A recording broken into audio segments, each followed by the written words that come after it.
Truth warrior, woke destroyer. Only in America. Randy Tobler.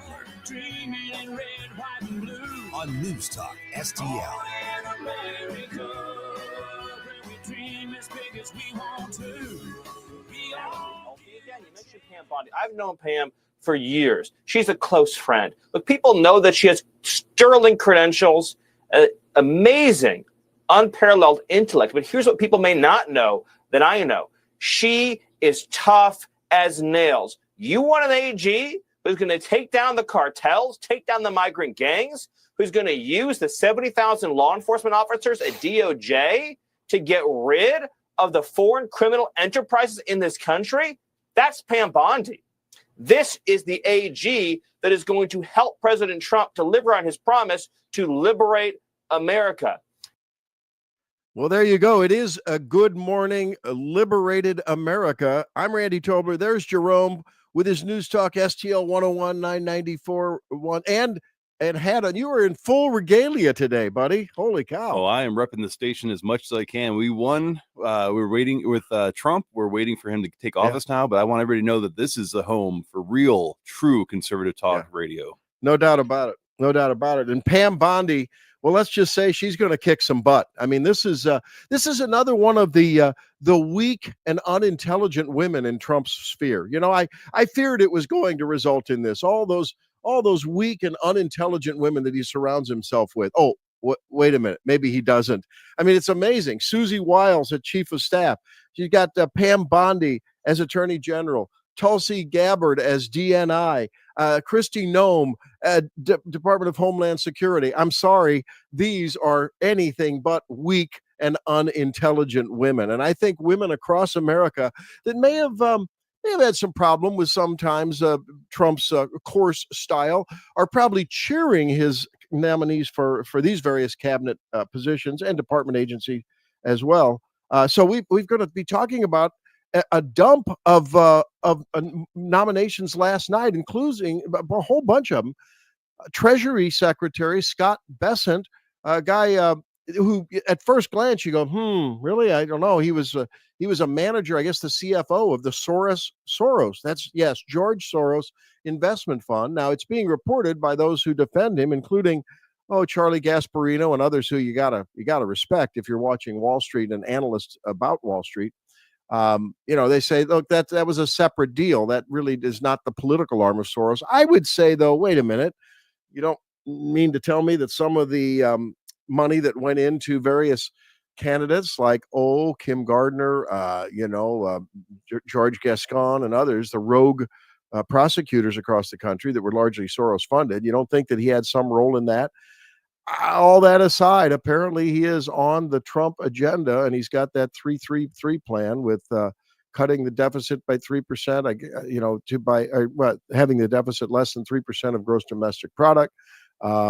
He's got just 3% growth and he's a big tariff guy as well. So he seems to be the guy for the job. Pro-growth, pro-America, America first agenda. Marty McCary, guy from Johns Hopkins, who was one of the early guys out of the gate saying, hey, we shouldn't be masking everyone. We shouldn't be sending our children home, locking them down. We shouldn't be, he had a lot to say about the missteps in COVID. He's the new FDA commissioner, assuming he gets approved. There's a former rep out of Florida for the CDC chair.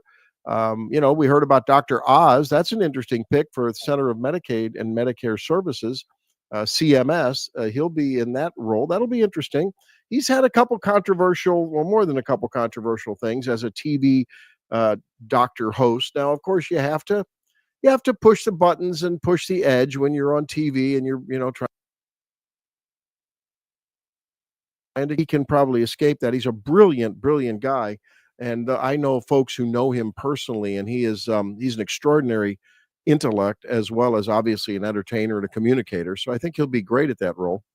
And for all of you out there that are in the health field, let me know what kind of things you want me to approach the administration with, because I have full intention of trying to approach whoever I can.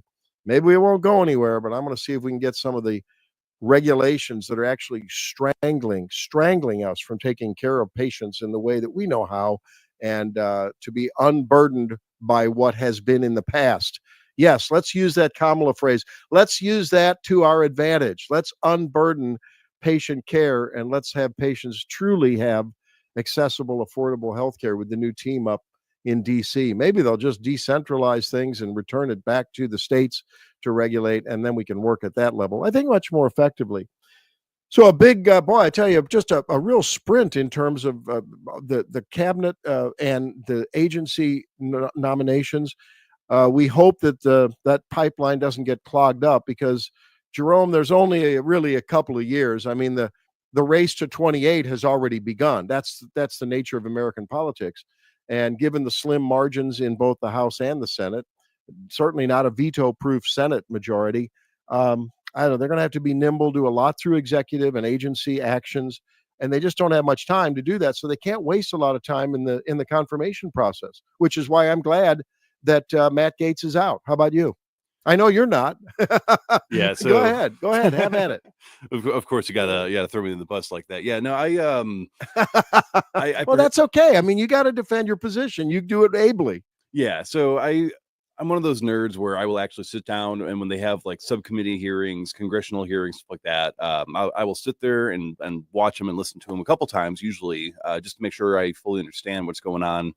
And every time he popped up and was confronting a difficult subject or dealing with somebody that just really refused to honestly or accurately answer a question, he was on them. Like be it the the UAP hearing about UFOs, be it transgender confirmation care in minors, be it with, I believe it was the Fort Liberty or Fort Bragg's, where they were telling the soldiers that anybody with pro-life views should be treated like a terrorist. It doesn't matter who he's talking about or against, as long as they're respectful and as long as they are cooperating with what they need to do while they're testifying, he shows very good restraint and a lot of respect. And if you refuse to do that, then he's going to call you out. He's going to hammer into you. And I really respect that. I think we need people like that are not going to abuse their position to be too lenient or potentially too punishing in certain regards. But again, with the controversy around him, I still am trying to stick to the innocent until proven guilty, because that's the way our law system works. The DOJ, I believe it was, did an investigation that they declined to press charges against him at the end of. So it is, I don't want to make it sound like I'm just ignoring the elephant in the room when it comes to him, but I do think that on character alone and on merit alone, that he would have been a fantastic AG. But again, now he's got the chance to potentially become a senator, and that would definitely help Trump's cabinet as well. So I don't think he's just going to go away. Right.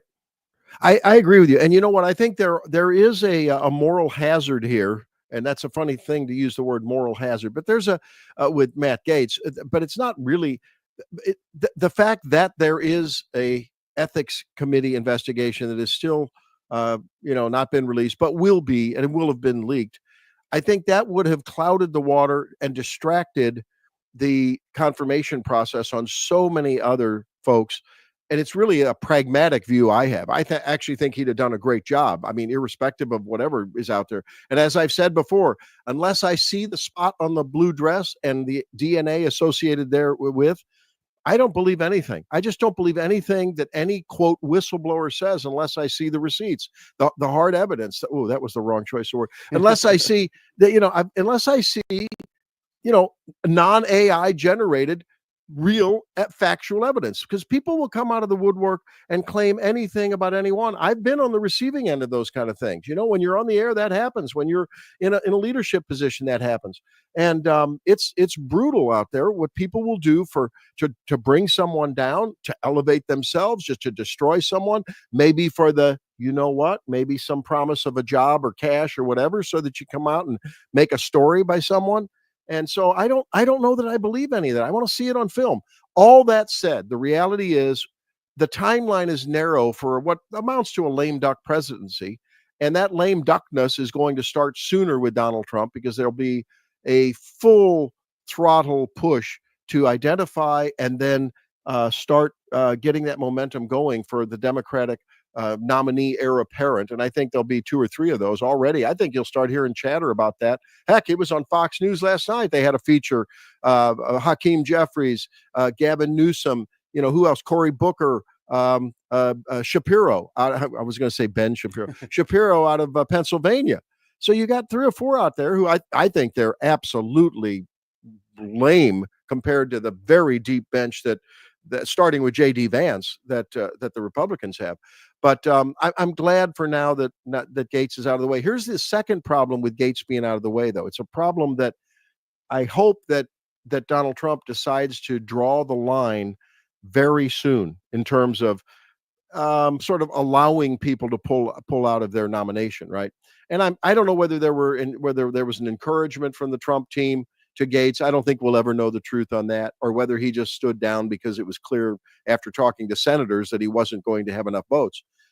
But now there's Pete Hegseth, a fairly steamy police report about an encounter with a woman in his hotel room after a political engagement of some kind of a conference. Pretty interesting stuff. But there again, I mean, that morning after, whistleblower years later, 7 years later? I mean, you go, wait a minute, where was she all this time? Now, there was a settlement, and maybe that's why she hasn't been anywhere. Did that settlement involve, a gag order? And I don't know. So that is, I think, maybe less of a concern. We'll have to see where that all goes. There were no police charges, no charges made. That to me says an awful lot. But I think the concern is there's going to have to be a time when Trump says, enough of the witch hunts, stop it. This is my slate. Enough with you guys one after another picking one off. And now, we took that one off like a band of hyenas, those Democrats, with a couple of, weak antelopes. Well, they'll just take the weakest one, then they'll take the next weakest one. And that's what concerns me. Yeah. I mean, again, if there's something there concrete, definitive in that ethics report or any other report, I think that we, the people, as taxpayers that are paying these people salary and trusting them to hire them into our office by voting for them, deserve to know answers and truth. Some people are saying it's actually a 4D chess move from President-elect Donald Trump. Because look at who got the replacement nomination. After Gates decided to step down. And too bad Archibald didn't stay too long this morning. He got to say hi to us. I just want to say good morning to him, visiting us at the station to let us know about the morning silence. But maybe he could have had a great idea on this too. Let's give a shout out to Archibald. I tell you, there's nothing better than the News Talk STL family. And I mean, it is a family. I get instant messages. We get your great comments here on Facebook and Rumble, and it's just neat to see. So this morning you were getting ready for the show, and listener Archibald drives up to give you a little technical heads up, right? That's great. And I mean, when I was filling in for you while you were on your secret mission a couple of weeks ago, I didn't get to see him in person, but he stopped by the studio and gave me an amazing book, Market Meltdown, with a note and like some graphs and stuff to help me further understand the economic crisis under the Bidenomics model. So I just want to say, stuff like that means a lot to us, all of us, and we are a locally owned station, and we have some of the best fans out there. I mean, by far. Yeah. And this is at a time when this station is going countercurrent to all of the trends in the radio industry. The radio industry trends are going, it's like what's happened to the federal government. Everything's becoming centralized. Everything's really unrelatable to what's going on in your life. And here we are building this and a powerhouse of conservative talk. About conservative culture, the politics when the politics are hot, but the culture as well. And that always happens at a local level. In that vein, I have to mention, we have an interesting discussion coming up. I can't wait to see that. We're going to talk with the treasurer and a board member of the Francis Howell School District at 8:00. Why?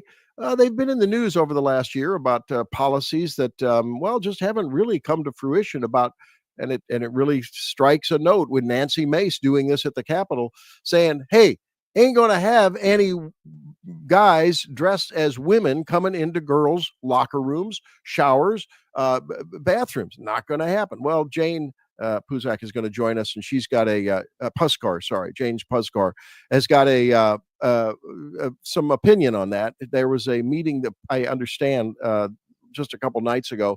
So we'll catch up with that on her. And she happens to be a nurse too. So I'm going to ask her about her thoughts about healthcare in Trump 47 land with some of the new appointments now, the healthcare directors all lined out. So we'll talk that over with Jane at 8:00. Oh, well, you know what? I love rockets, especially rockets that the boosters come down and the great arms, like an arm of a praying mantis, grab the booster on its way down. And Elon Musk does that. Well, we're blessed on this station to have a guy named Gabe Pfifer, and you just happen to know, maybe you don't, he's a rocket scientist from MIT, no less. And we'll talk with him about rockets, but more of that, about the cultural issues. What does the Trump cabinet tell us about that? What does he foresee in the culture under Trump 47 and those cabinet picks as well?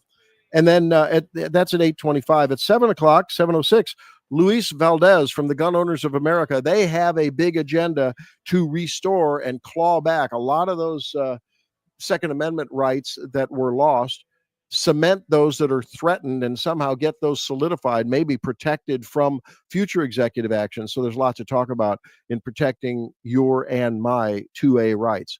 So lots coming up on the program this morning, including your calls and your comments as well. We appreciate those. 314-912-1019 here on News Talk STL 1019 94.1. Be right back.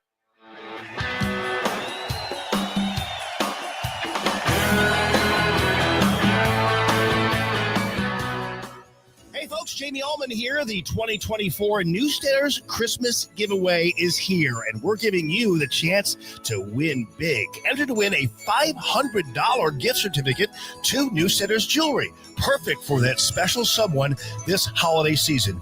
Register now at newstalkstl.com and wowdiamonds.com. Don't miss out. Sign up today, newstalkstl.com and wowdiamonds.com, and make this Christmas unforgettable. Hey, it's Vic. Are you worried about rising taxes? Well, you're not alone. With government spending outpacing revenue, many Americans fear a tax hike is on the horizon. But here's the good news. You have options. Chris Cooper of Serenity Wealth Management specializes in tax-efficient strategies for income planning, legacy, and growth.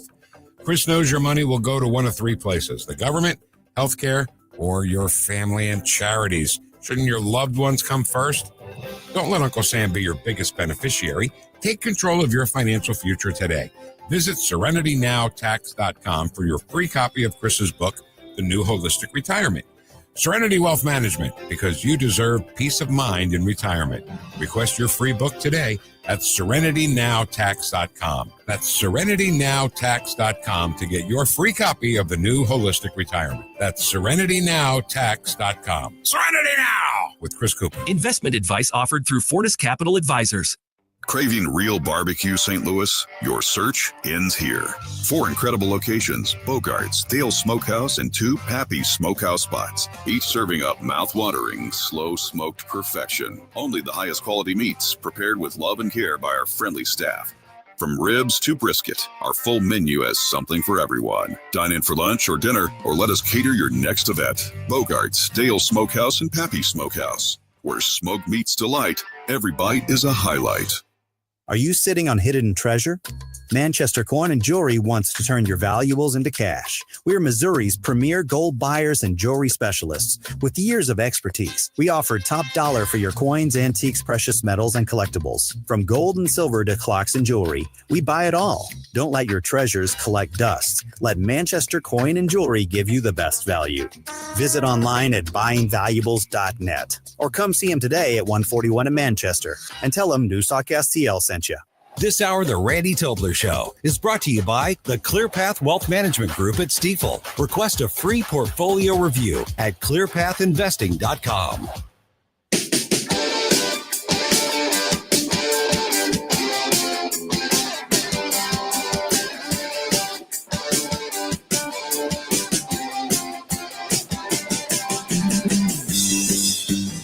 Randy Tobler, Truth Warrior, Woke Destroyer, on News Talk STL.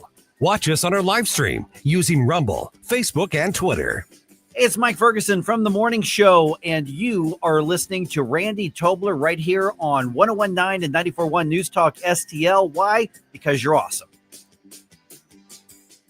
Well, you are awesome because you listen to this station, and we appreciate you listening to this program. Along with Jerome, I am Randy, and here we are in the pre-Thanksgiving edition of the show. And I just feel an upbeat air in America when I talk to various people, whether they're Trumpsters or not.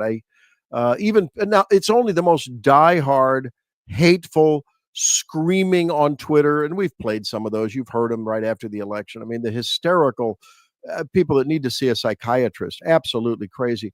With the exception of those people on the left, most Americans, I think, are looking for, and they told the pollsters in exit polls after and in pre-election polls, we want change. We don't want more of the same old, same old. It's not working out for me and my family. It's not working out for my security, looking economically into the future. And it's certainly not working out for my safety, my public safety, my personal safety.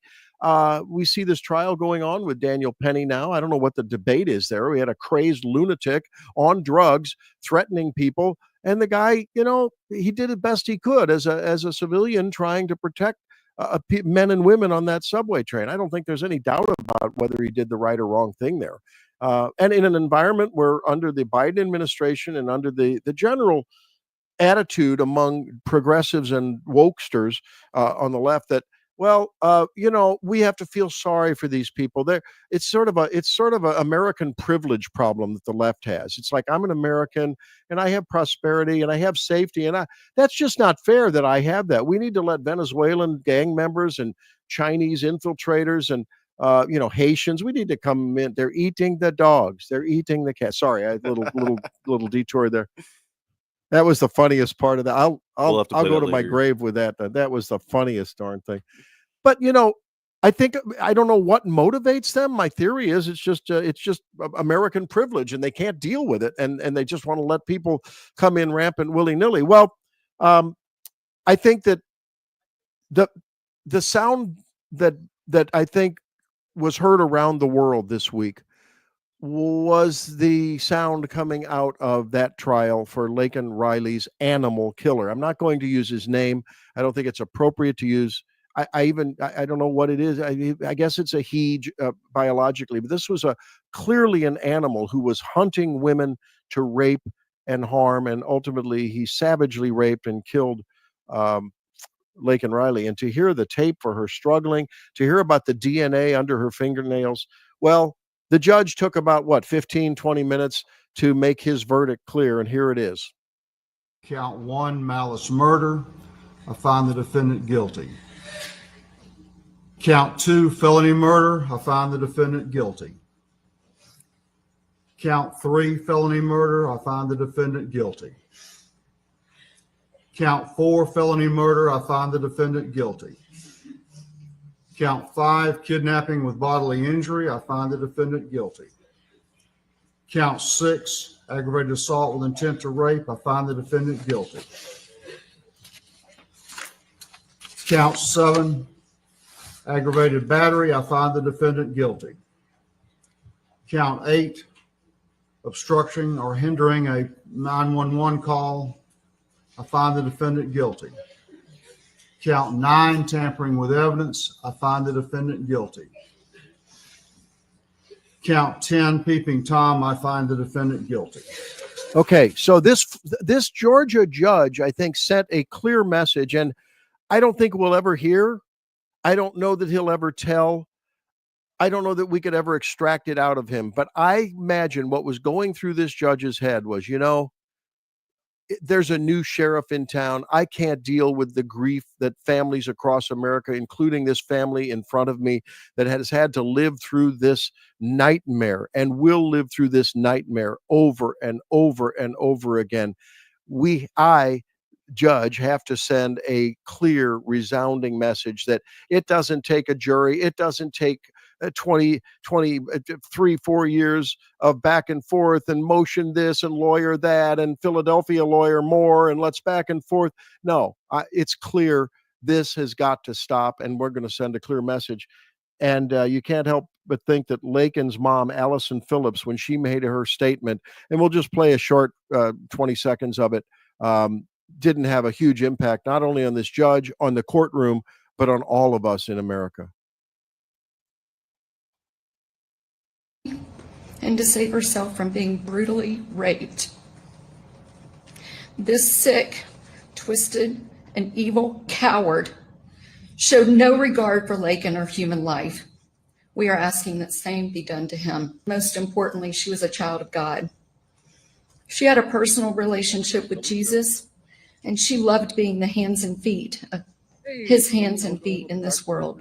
This horrific individual robbed us all of our hopes and dreams for Lakin. Your Honor, I'm asking you to please give And it went on, Hosea and Barr. it was heartbreaking to hear. And you can't help but think that indeed Americans have spoken at the polls. They will speak locally. We're going to expand on this whole theme of safety, whether it relates to from the Tendre Aguara group or any of the others. It's got to stop. And we do have a new sheriff in town, and we'll play that clip in just a second. We have someone on the line now. Who's on the line, Jerome? We have Mean Gene, the dancing machine, joining us right now. Mean Gene. Now, I have to know if this is the same Mean Gene dancing machine that I can only say has a rig, a retirement rig for sojourning across the fruited plains and elsewhere that appears to me to be unparalleled in the course of human events. Gene, is it the same Gene? I couldn't believe my eyes. Is that you, brother? It is absolutely. Happy Thanksgiving, Dr. June and I have been planning this for a good number of years. Wow. Holy cow. So that looks like an 18-wheeler truck, right? A big semi cab.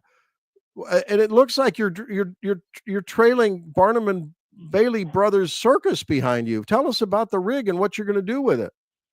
Well, short. I'll try to make it short. There's a group of people, several thousand across the country, from what I understand. There's a page on Facebook called HDTs for RVing. It's heavy duty trucks for RVing. Basically, what you do is you take an over-the-road tractor and convert it to tow a heavy recreational fifth wheel. That's what was behind that in the picture.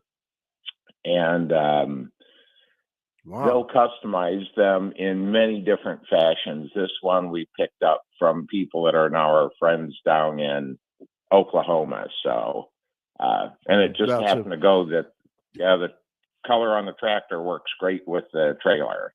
Yeah, it's a beautiful rig.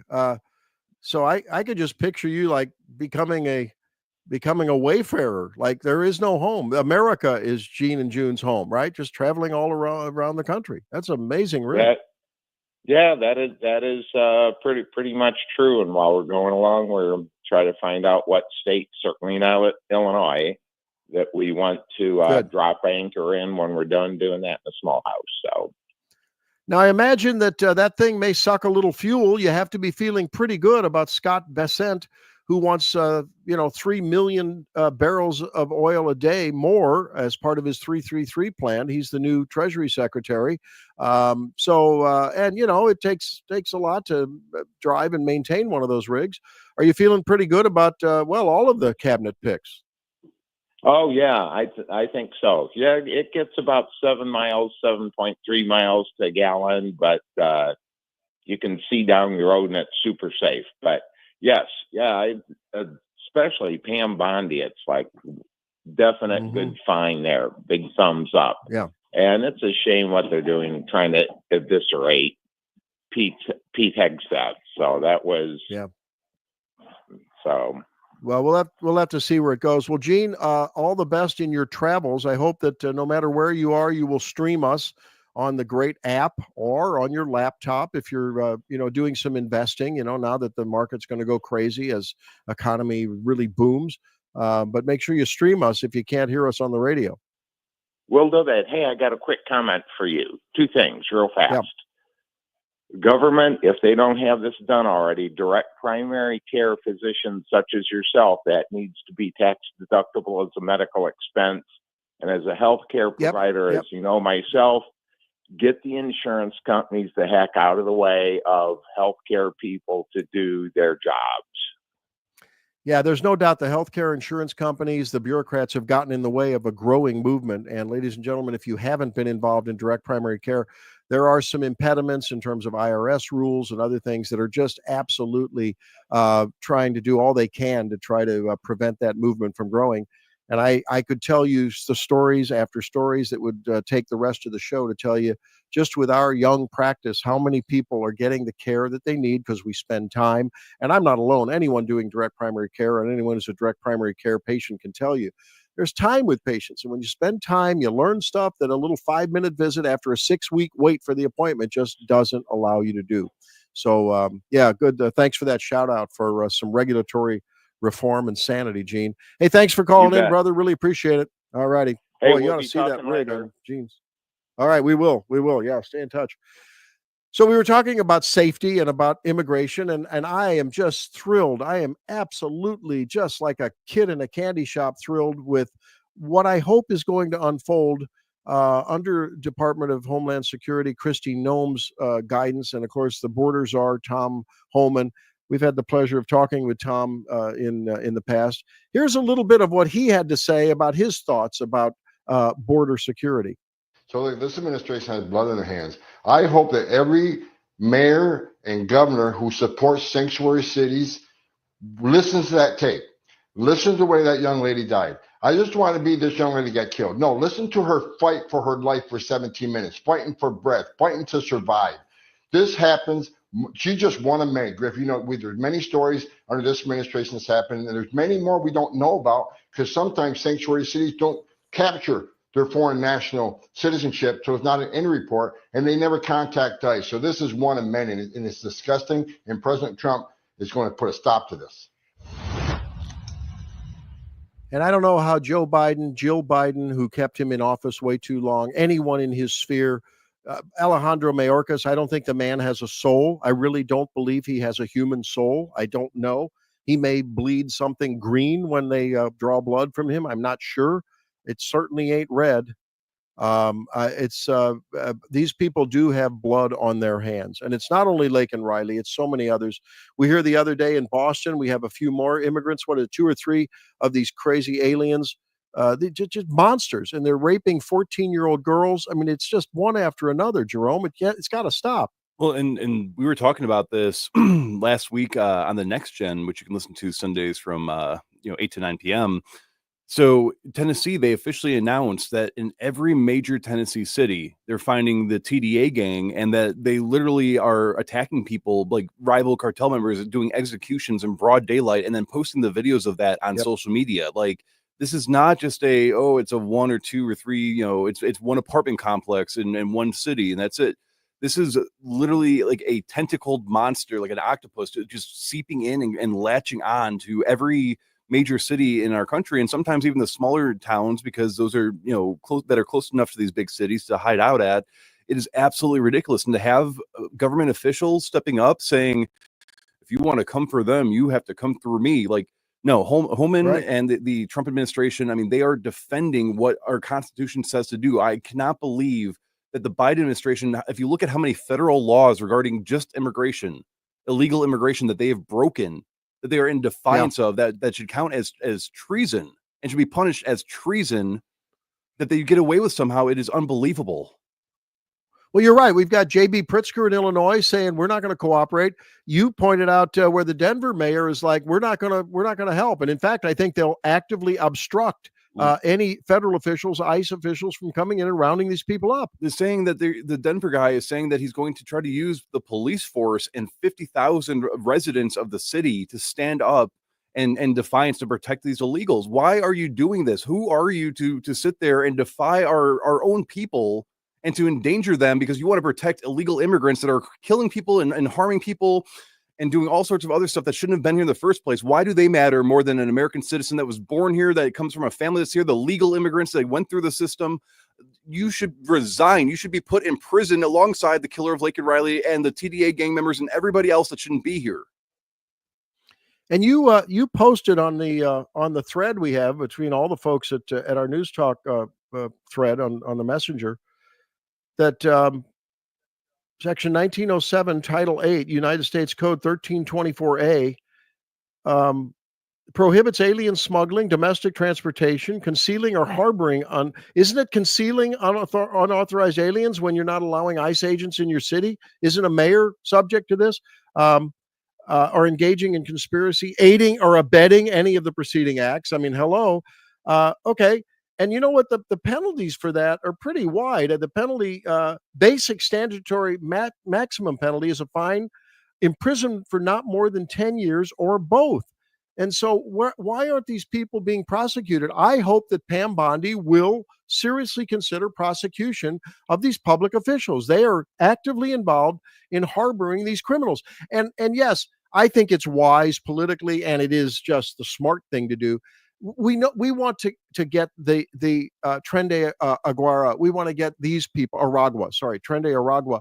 We want to get those folks. We want to get what was the other, MI-13. We want to get these people first that are the hardened criminals, the ones we know, the people who have been back and forth the revolving door. But I'm sorry, even if you just crossed into America illegally and you're working at the local Mexican restaurant, I'm sorry, bye-bye, you're gone. You broke our laws. I think that's a third and fourth tier, though. We have visa extending, people that broke their visa. We have the illegal crossers. There's a lot who we can easily track down and deport their sorry butts. And I'm sorry, if their countries don't want to take them down, that's where Trump needs to use his tariff power to say, okay, China, you're not going to take them back. Venezuela, fine. Guess what? 100% tariff on your products. And by the way, to you, there is an island off of Venezuela, I'm sure. We'll be happy to drop you off there. You ever heard of that guy named Gilligan? Well, take a look at the series. We'll play it on the plane down there. All right. I'm sorry, the time has come. Oh, when we have more, when we come back, let's talk about what Greg Abbott is already doing in anticipation of Trump actually re-securing the border with some physical means when we come back on the Randy Tobler Show. And coming up at 7, it's the Second Amendment rights and what gun owners of America want to do to claw back some of them we've lost under the Biden tyranny. Stay tuned. This is News Talk STL. Thanks for taking my call. News, analysis, opinion. Radio news junkie. Love every bit about it. News Talk STL.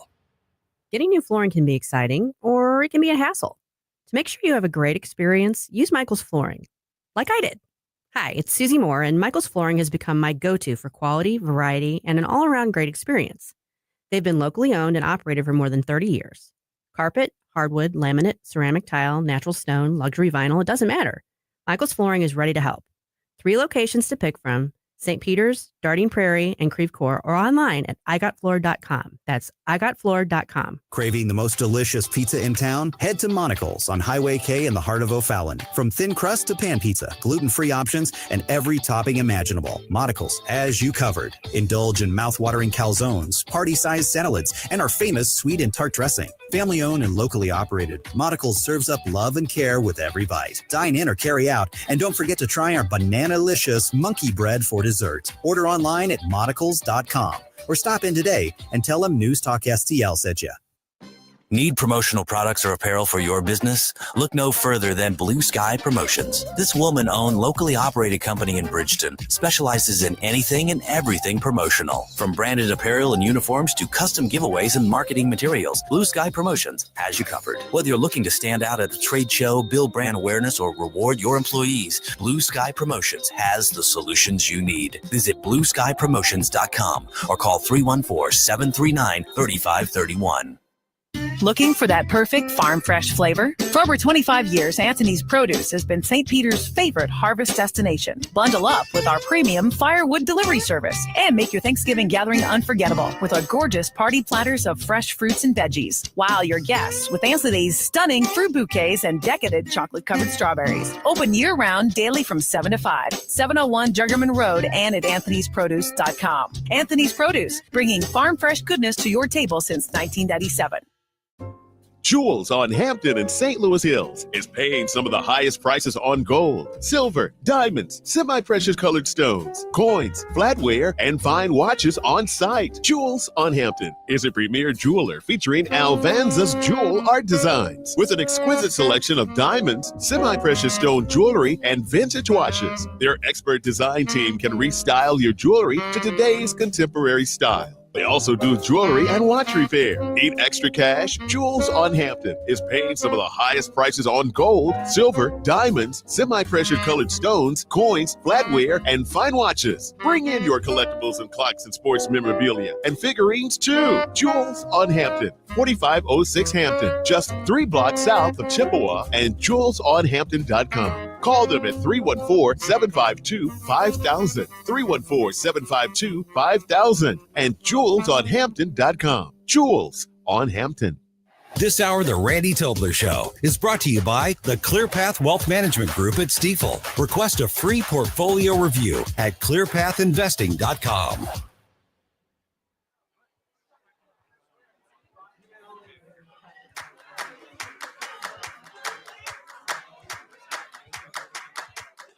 Yeah, everybody hurts sometimes, I know that's what they say.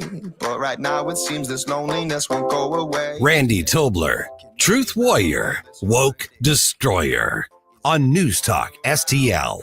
Watch us on our live stream using Rumble, Facebook, and Twitter. Talk lines are open now at 314-912-1019. This is News Talk STL. Welcome back into the program. It's 6:47, and a reminder, we're going to be talking about trans girls I guess they're boys acting as girls in school restrooms. I mean, with this Amendment 3 passing, is that going to gut any local policies among districts that they're going to have to use unisex bathrooms or that, and prohibit them? Well, we have a guest coming up at 7 o'clock from the Francis Howell School District, treasurer and board member there. We'll be talking about that. But on the national scene, people are talking about what are the various nominees for cabinet positions and agency positions going to do. Had a question about Oz at CMS we'll address in a minute. But to wrap it up and put a bow on the discussion about immigration, I am really gratified to see that Governor Greg Abbott down in Texas has started reinstalling those buoys in the middle of the Rio Grande. Is it Rio Grande? Grande? I don't know. Grande. Grande. The Rio Grande. He's started installing those buoy walls that really are 2 or 3 floating buoys connected in chains. And I understand the original version, I know that they caught a lot of flack for, and of course, on a humanitarian basis, the Biden administration, it was ridiculous for the court to say he couldn't do those. But I understand they had some fence, some kind of a barrier that hung down below the buoys, and you really couldn't crawl up over them, and you couldn't obviously clear below them. And I'm sorry, I think they put some signage up on the Mexican side of the wall or on top of the buoys that says, sorry, these are impassable, pass it, you try at your own risk. And I'm sorry, if they fail, they try, and someone dies in the river, actions have consequences. They should know better, and they belong in their own countries. And, there's a way to try to get legal citizenship. And I think, as we said, Tom Homan, Kristi Noem are going to really restore some order to this. So I really think that this will be a great opportunity to give people, it's a 2-pronged approach, right? We've got to stop the bleeding inward from people all across the world that some may just want economic advantage, but it doesn't matter. It's illegal. It's illegal. I don't care if they are only making the equivalent of an American $20 a day there, and they could make $100 a day here. I don't care. I want to make sure Americans are making all they can make at their maximum productive output before we think about expanding any immigration, whether it's legal or illegal. That's my stand. That's the Center for Immigration Studies stand. We've talked with them before about it, and it's got to start with closing the borders to the illegals. And stopping the mass use of parole and amnesty and the app. Oh, did you hear in New York City? I think the ICE, well, I don't know if it's just New York City, but I think it is. The ICE agents, they've got an app there that they're supposed to do a call with these people that are wearing ankle bracelets, and they're supposed to check in with ICE, And apparently now, instead of the physical check-in, they're just having them check in digitally and like, oh, how's everything going? Okay, you've checked in. I mean, really? Hello? We got to stop this. This is a farce. They're making fun of Americans with that kind of a pass through. Yeah, no, this absolutely feels like another major middle finger from the Biden administration, because they are loosening the policies that allow illegal invaders to flood into New York City. With a quote, Homeland Security sources told the New York Post, the app will make it easier for migrants to flee authorities because the software has been proven to be both glitchy and unreliable. Yep. And they're fine with it. They're okay with that. Sure, they don't care. Well, that's what they want. I mean, look, they're going to get as many people into the country as they can before they go out of office. And message to the world, there are several new sheriffs in town, and just don't try it. I hate to use the old Biden thing, but no is going to mean something when Donald Trump, Kristi Noem, and Tom Homan say so. And it's about time. The other thing, though, is getting rid of these people. And how are we going to deport? I don't think you can deport 12 million of them right away, but I think you start with the criminals.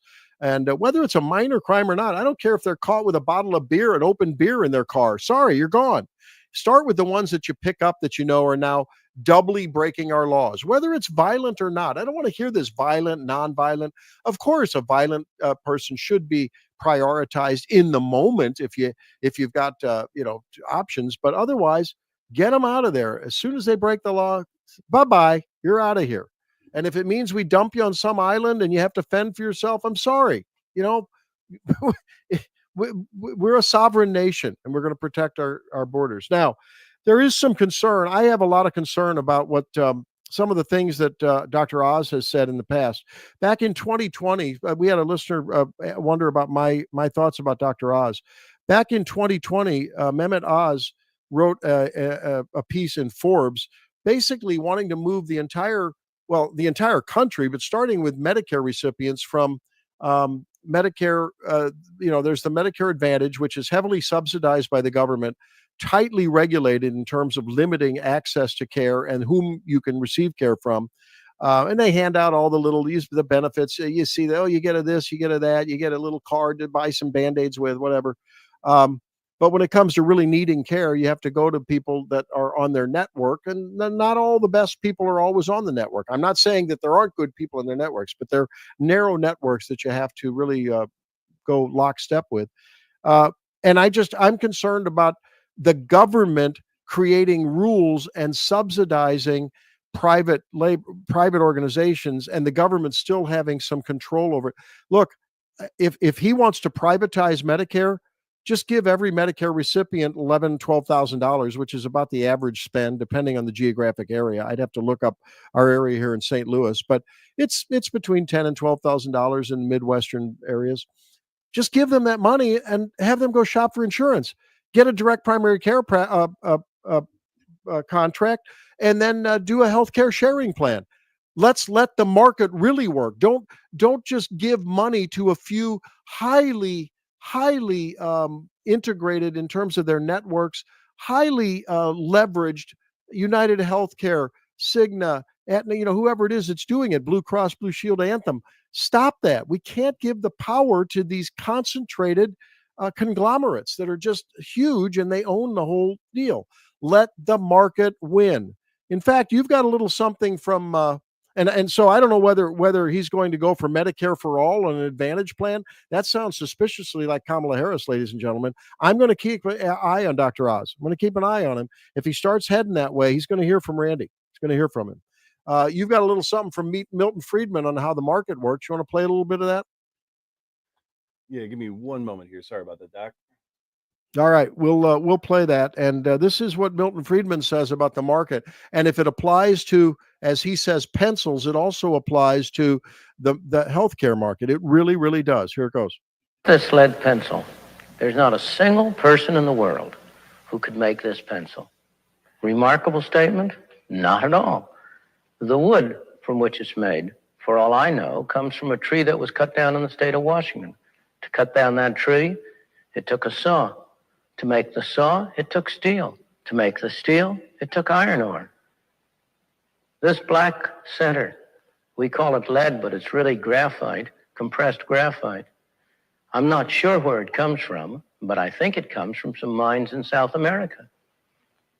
This red top up here, the eraser, bit of rubber, probably comes from Malaya, where the rubber tree isn't even native. It was imported from South America by some businessmen with the help of the British government.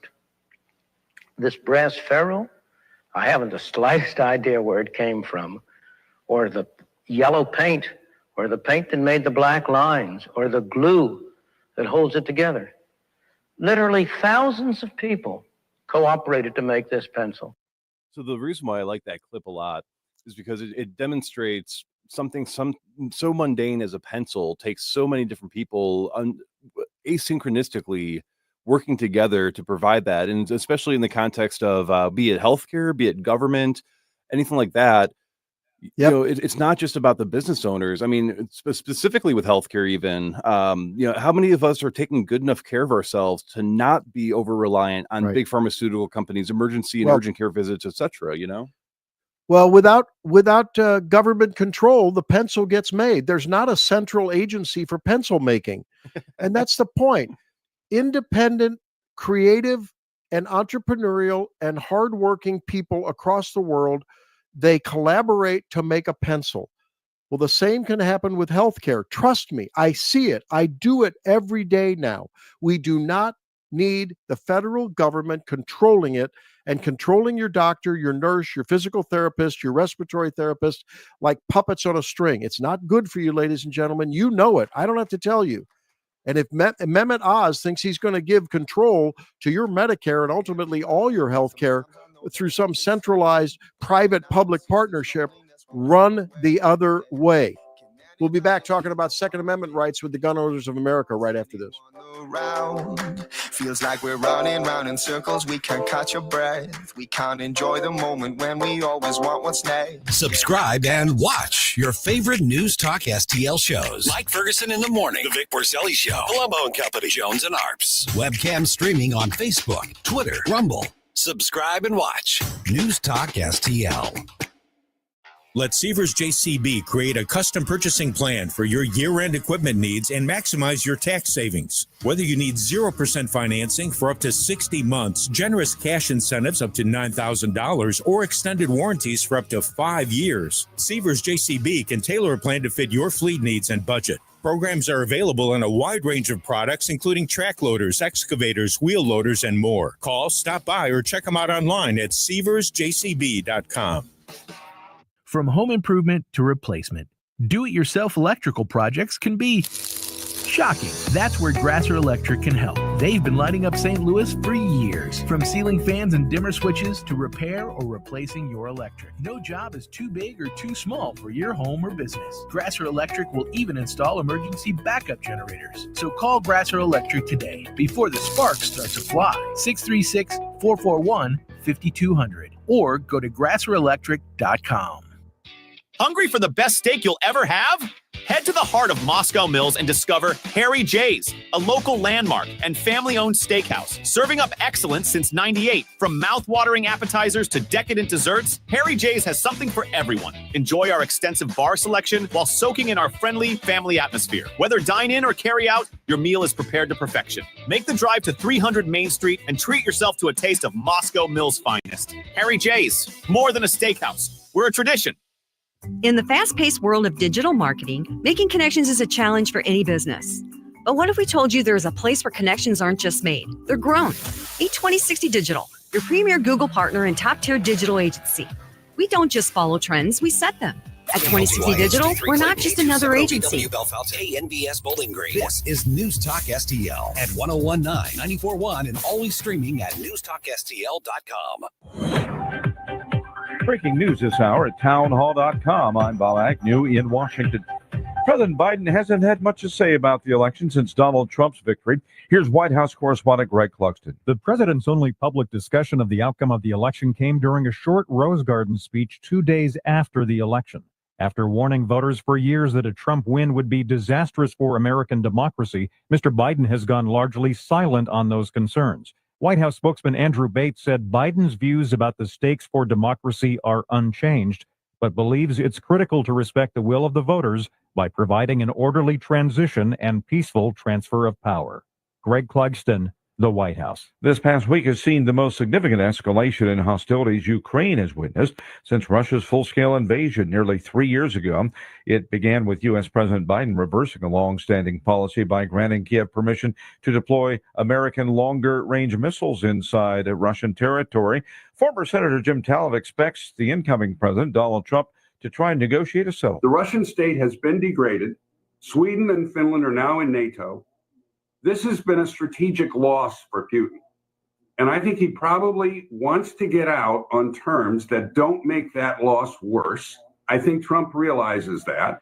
And some of those terms could include Russia conquering more territory in the short run, so it has more to bargain with when those talks begin.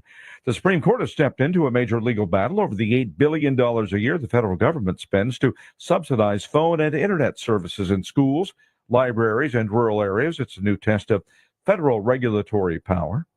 Bitcoin has set another new high above $99,000.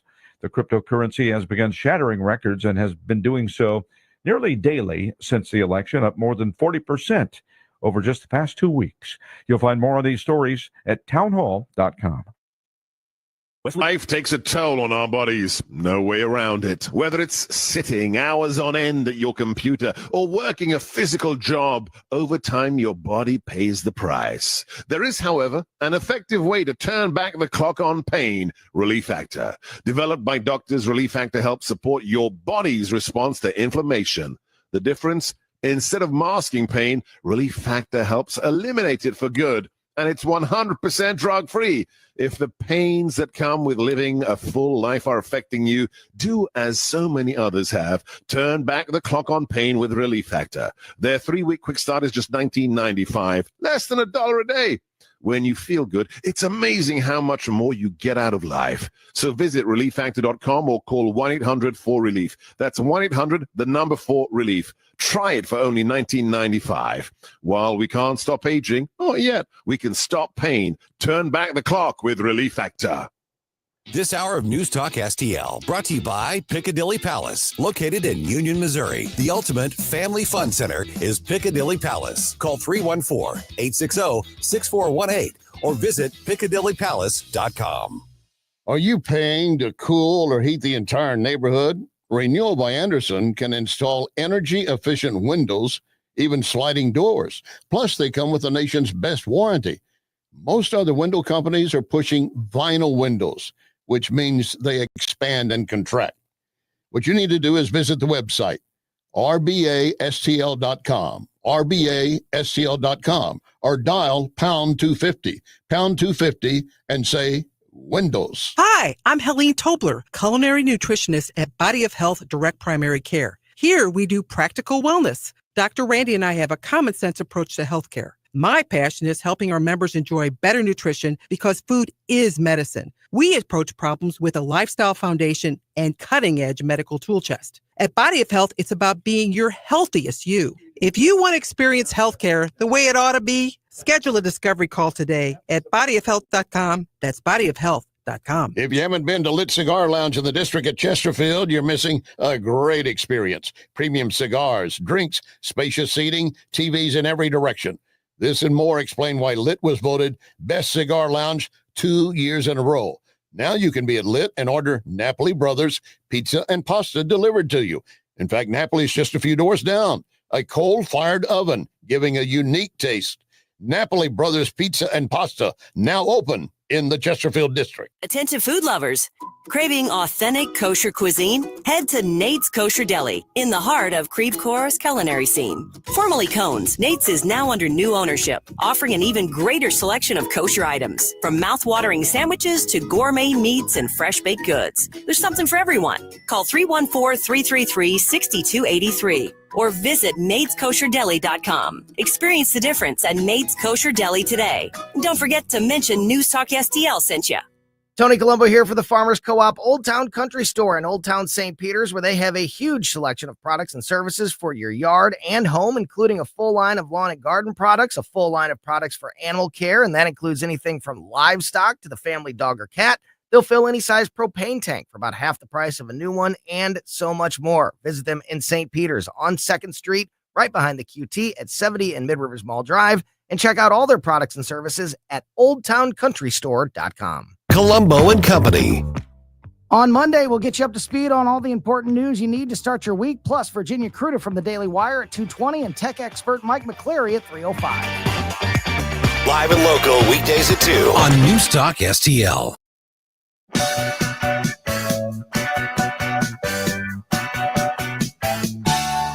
Tried to amend my carnivorous habit. Randy Tobler, Truth Warrior, Woke Destroyer on News Talk STL.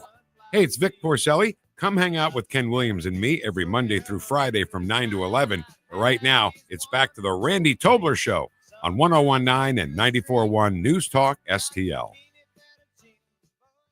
Well, welcome back into the program, second hour of the pre-Thanksgiving edition of the Tobler Show. And it is the dawning of a golden new morning in America and a new age in America. And I think a lot of us gun owners have seen those rights eroded. But so glad to see that there's going to be some new sheriffs in town, some new protectors of our 2A in town, and a group who we just adore is the Gun Owners of America. And their national spokesman, Luis Valdez, joins us now. Luis, welcome into the program. Thanks, Doc. It's a pleasure to be on the air with you, and I just want to say thank you for being a shining beacon of liberty on the airwaves in these dark and troubling times. Well, you're right. I mean, we have a lot to claw back in terms of rights lost, don't we? And well, first of all, just in the big 30,000 foot view, are you optimistic from what you've seen so far, not only with Donald Trump's rhetoric before and after the election, but some of his picks? I mean, I haven't seen too much said about the second A space, but what is your overall thought about our rights going forward? Well, I can tell you this, going forward, it's a heck of a lot better with Donald Trump at the helm than it would have been Kamala Harris. That for sure. In terms of the Second Amendment and our actions, our goals, our desires out of D.C., we are not going to stop. We are going to press forward, and we are going to try to work hand in hand with the administration. But one of the things that does set us apart from other organizations is we don't carry water for politicians. So if the Trump administration starts to waver, we're going to hold their feet to the fire. Well, it's good to hear you say that. You know, we were just talking about Dr. Oz at CMS and how he said some things in the past about Medicare for all under like an advantage plan. And I mean, he's walked it back a little bit, but just because someone is in Trump's sphere doesn't mean that we don't need to keep our finger on their pulse and a boot on their neck if needed, if they start going south, right? You're absolutely correct. And, you know, some of the goals that we're looking to push is, of course, national reciprocity for concealed carry.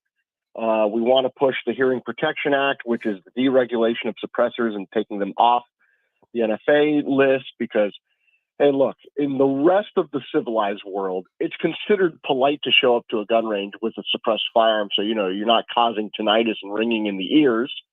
We should be able to do that here in America, too. And, of course, abolish ATF's illegal gun registry. You know, we're pressing all of that with the Trump transition team. And then another thing we're pressing on is the vetting of the candidates for the appointments that he's picking, such as Attorney General Pam Bondi. You know, she was Florida's Attorney General. And when she was Florida's Attorney General, she defended some gun control. She defended Florida's under 21 purchase ban and its open carry ban. Now, mind you, Florida is the only Republican state in the country that has an open carry ban under a Republican supermajority. So we're pressing that issue, just as, you know, as you said, other organizations and groups are pressing the issue with Dr. Oz, especially because of his health. You know, he's going to be over health care. We're doing the same on the Second Amendment. We are making sure that the appointments that he picks are going to be viable. They're going to be pro-Second Amendment. And if they have a squishy pass, we're going to make sure that if those people do go forward, we're going to hold them accountable to make sure they don't revert back to their old days. Yeah, that's right. I mean, we have to remember that most, if not all of these people are politicians, if not in their first life. in a second life. I'm thinking of people like Dr. Oz and others. And of course, Pam Bondi has had to be a politician of sorts to be an AG. And politicians are drawn to big bucks, Luis. There's no ifs, ands, and buts about it. And sometimes the bucks coming from the progressive, woke various lobbies are strong. Now, traditionally, the gun lobby has had bucks behind it. But we can't forget that people need to support gun owners at gunowners.org, Gun Owners of America, and make sure that you've got the firepower you need politically and financially to do the work. Very much so. I can tell you this. Membership is just $25 a year. And I've spent more than $25 simply going to a fast food joint's drive-through to pick up dinner for myself, my wife, and my kid. So everyone, all of your listeners could easily contribute $25, and every penny goes towards the fight. Look, as a national spokesperson, I don't fly in a private jet. I don't wear bespoken suits. I wear jeans, an embroidered polo, and when I work across the state of Florida, I drive in a 2011 clapped-out Hyundai Elantra that has the window tinting peeling off and the paint is faded. And the reason why is because every penny goes towards the fight. We have lawsuits across the country: New York, California, Washington, Illinois. We even have a lawsuit in Florida challenging the open carry ban in Florida. And I know people are like, wait, isn't Florida the gunshine state? Isn't it Republicans? Yep. But again, that shows we don't carry water for bad politicians, no matter what side of the aisle they're on. And that's what separates us from other organizations. And like I said, we're going to keep Trump on the straight and narrow path to be pro-Second Amendment. We're going to make sure that he keeps his campaign promises. We're working with him tooth and nail to repeal the Biden executive orders, such as the zero tolerance policy on dealers, the pistol brace ban, the ghost gun ban. But the most important thing, and this is crucially important, is the confirmation of judges. Our victories have been through the courts, and that's because of good judicial picks. And that's why we need strong leadership in the White House and in the Senate, because remember, the White House picks them, the Senate confirms them. And that's what GOA is really pushing and putting a lot of its effort to make sure we have good judicial picks, because down the road with these lawsuits we have, it's those judicial picks that will determine our rights, not a year from now, but 5, 10 years from now. Hey, this is producer Jerome chiming in real quick. Thank you for joining us this morning. You mentioned before with like gun brace bans and stuff like that, and I know in my circle, I cannot hear a word you're saying. Is this better? Can you hear me now, sir? I can hear you now. Yeah, when you were speaking, there was digital bleed. Oh, that's interesting. Sorry about that.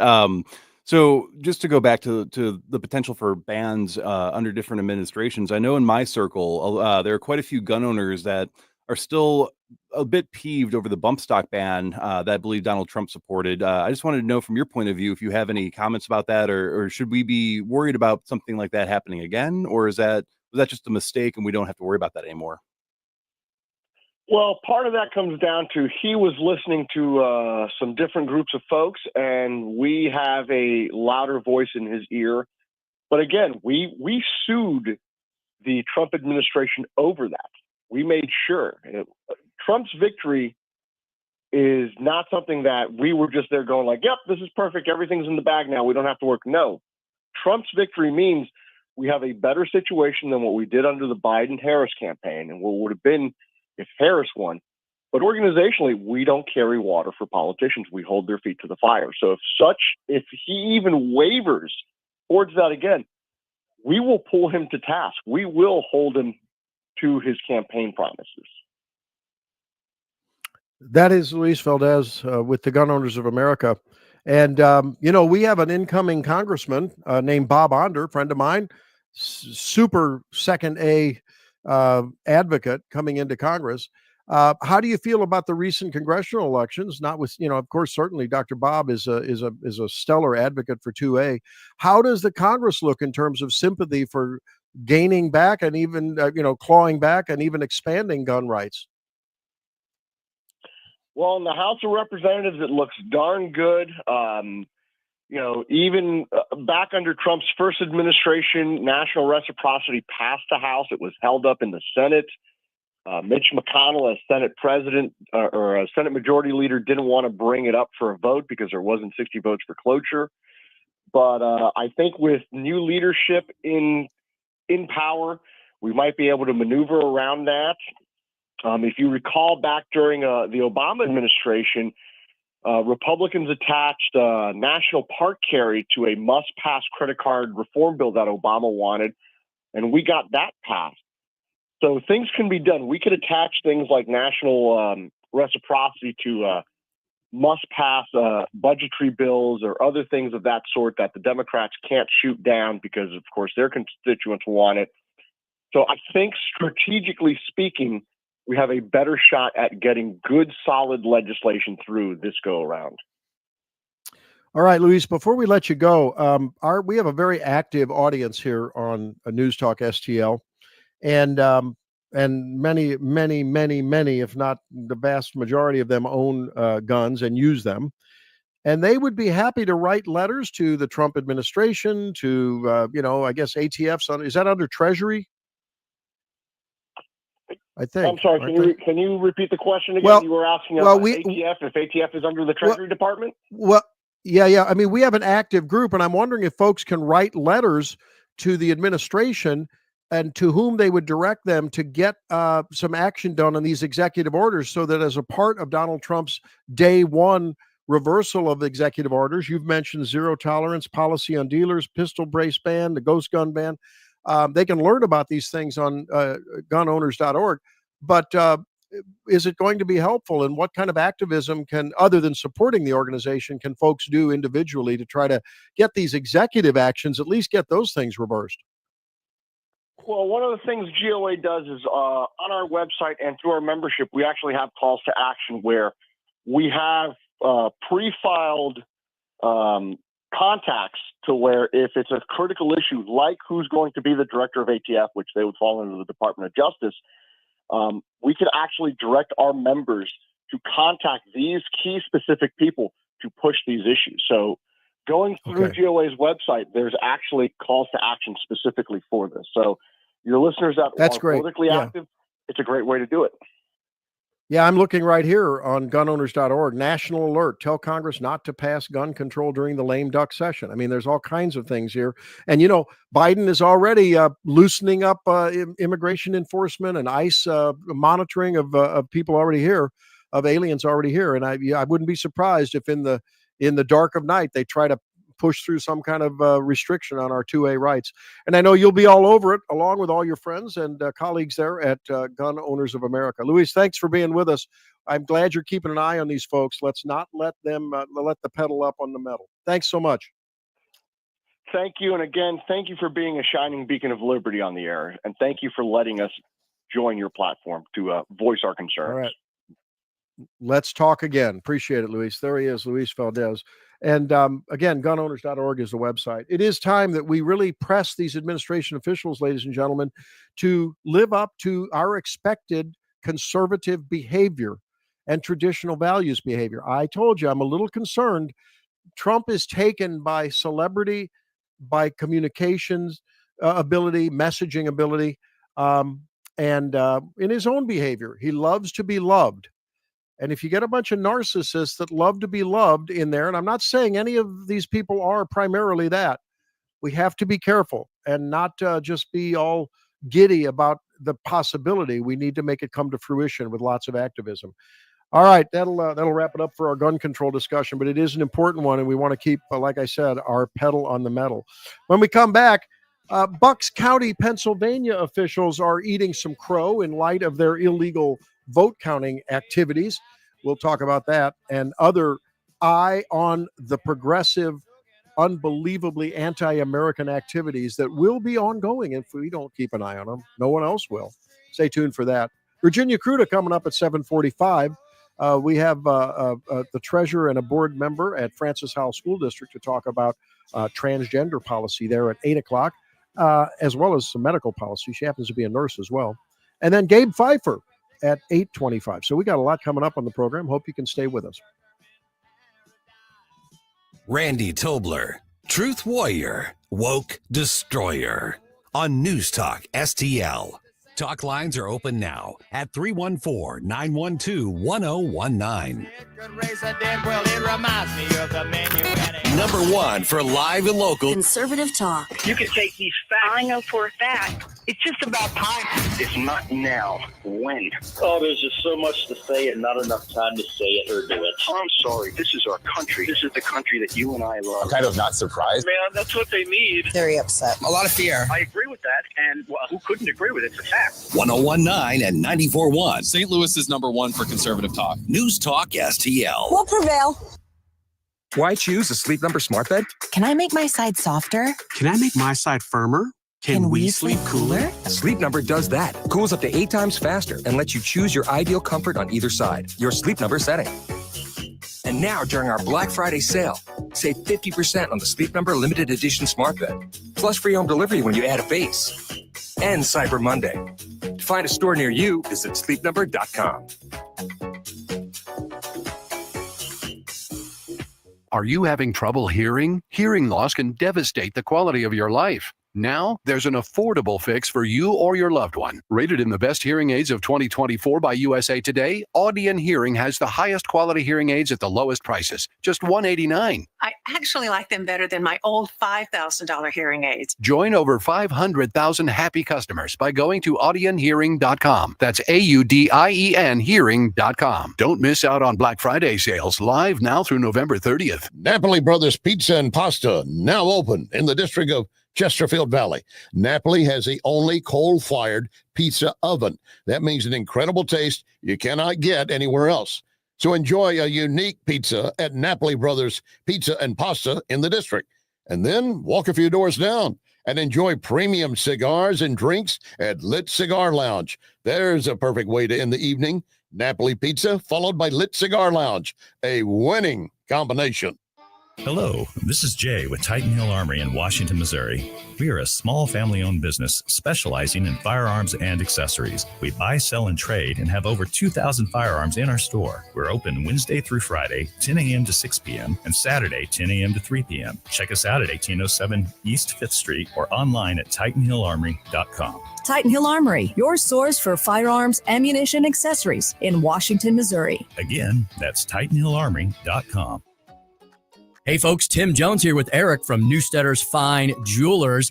Eric, Newstetter's not one of those giant, big, sterile, big box stores, is it? Nope. Newstetter's Fine Jewelry is a family-owned local tradition since the 60s.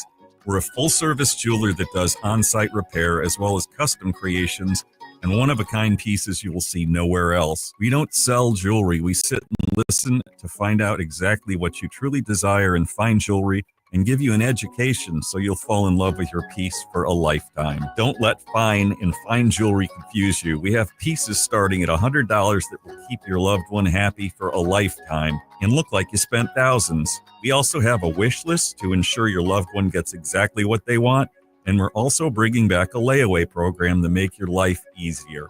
Newstetter's is a true jeweler. I can personally attest to that. Newstetter's Fine Jewelers at wowdiamonds.com. That's Newstetter's Fine Jewelers, wowdiamonds.com. This hour, The Randy Tobler Show, is brought to you by the ClearPath Wealth Management Group at Stifel. Request a free portfolio review at clearpathinvesting.com.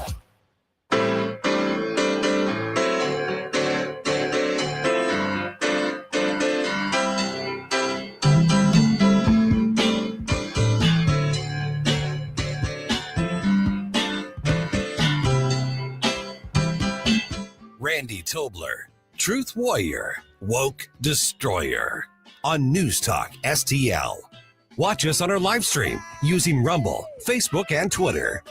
This is News Talk STL. Welcome back to the program. You know, we've talked about lawlessness in this country and how it's rampant. It's rampant at the border.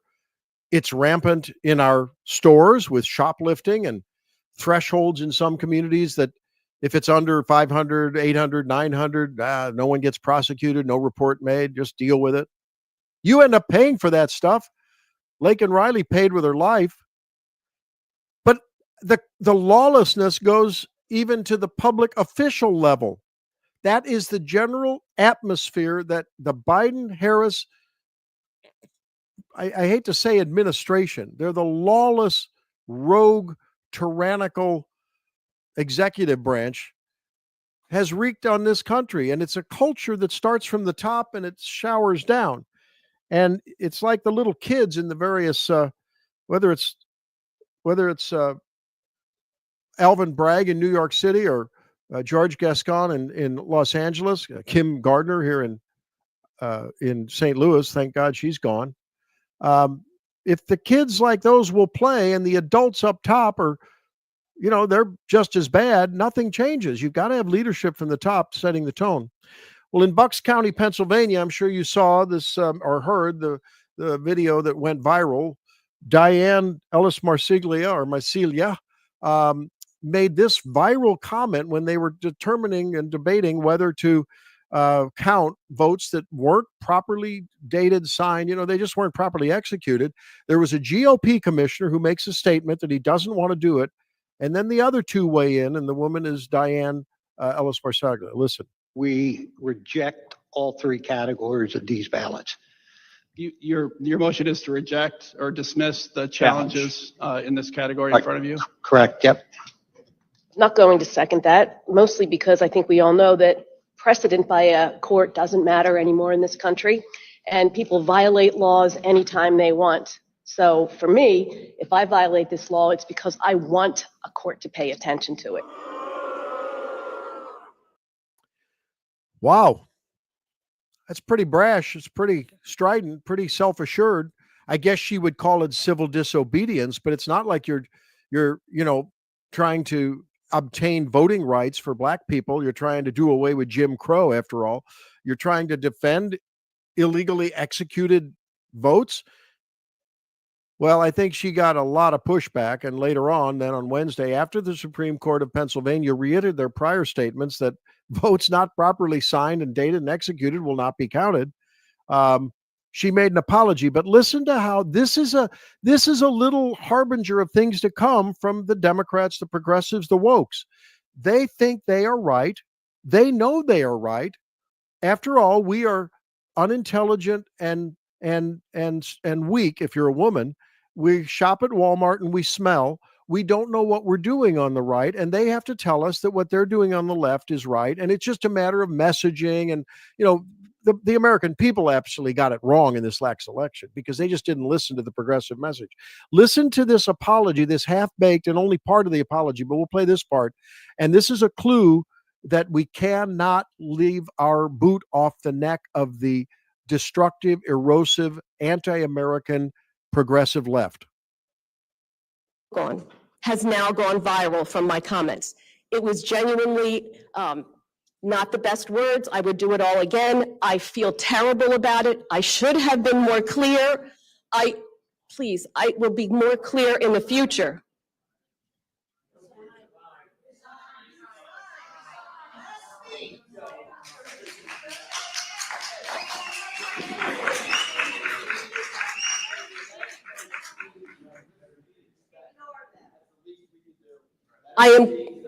Thank you. I will be done. I mean, it is an apology, so bear with me. Okay. What she goes on to say, and I gave Jerome the wrong timestamp there, but she goes on to say that it's just like, the people got it wrong and the courts got it wrong when they came to the precedent on, she said we lost the precedent on abortion at the Supreme Court level.